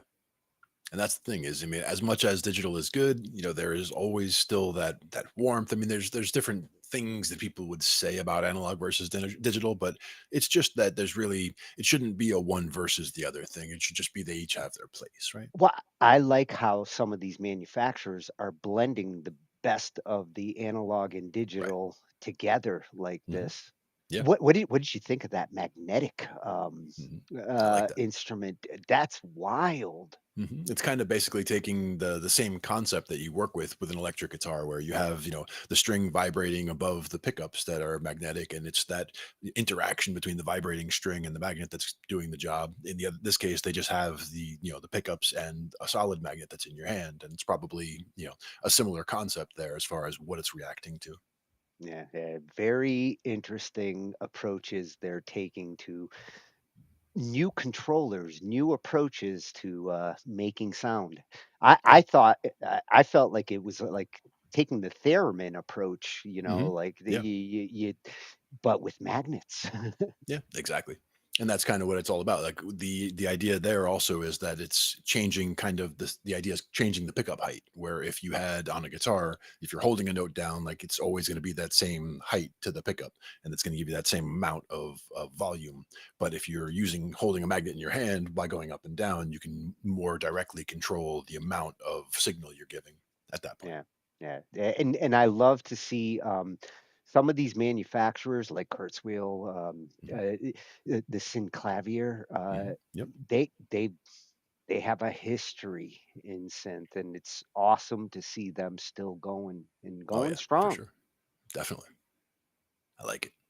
Yeah, I'm glad that we kind of boned up on the different types of synthesis and everything before seeing all these toys. It helped me to appreciate like some of the things that these products that are coming out, like the pedals, where they took the different types of synthesis and they've got a color coordinated Yep. pedals to go with them. Get them all in the right order and make sure you get all the modules that you need. Yeah, it's like Get it all together. Skittles. I want to taste the rainbow. The whole rainbow. Definitely. Oh, I love this topic. We're gonna have a Synth 2.0 at some point. Oh yeah, it'll come back around again for sure. Yeah, well, I gotta come around. Always good on a Thursday. Yeah, I'm surprised it took us this long to do a synth night, but glad that we did it. Me too. And thanks everybody for coming with us. Always a pleasure to have you all along. Yeah, it's Lots of gonna good channels that we hit tonight. it's gonna get me into like my EDM kind of mood. I'm ready to like load up some of these plugins and play around with some of those synthesizers. Oh, definitely. Get some of the get some mad scientist wiring going on over there. Yeah, and who knows? Maybe I'll actually get a physical one, and I'll be like the operator. I remember when it was it Reaper or Reason when it came out? Whatever. Yeah, When Reason. you'd be able to spin the rack around and just sit there and wire everything up directly, it just made it make so much more sense from an analog standpoint. Yes. Oh, that was fun. Thanks again. Now is next week Thanksgiving? It's a good question. It's got to be. Probably. Otherwise, we're Gobble what is it, gobble. the 27th. Oh, That would be about right. yeah. Then maybe next week we'll cover the gear that we're thankful for. Or maybe we'll be eating turkey on Thursday. Yeah. We shall see. But if we don't see everybody before Thanksgiving, have a happy Thanksgiving, everybody. Yes. Oh, and we just got the WAG Summer Series videos all done, edited. They're currently being set up on YouTube, and we'll have the entire summer series available by next week. Nice. Looking forward to it. Yeah, those who might have missed it over the summer will be able to catch back up before the winter series, which, from what I'm hearing, New Year's Eve. Nice. Gonna start getting the applicants for that. Coming right up too. I mean, that's right around the corner. Yeah, this year just blew right by. Yeah. It happens. Well, we will see you next week, and not sure about Sunday at the moment, but we'll be back on Monday for sure with Motivational Mondays with Wally, and we'll see you guys then. All right. Take care. Night, Thanks, everyone. everybody.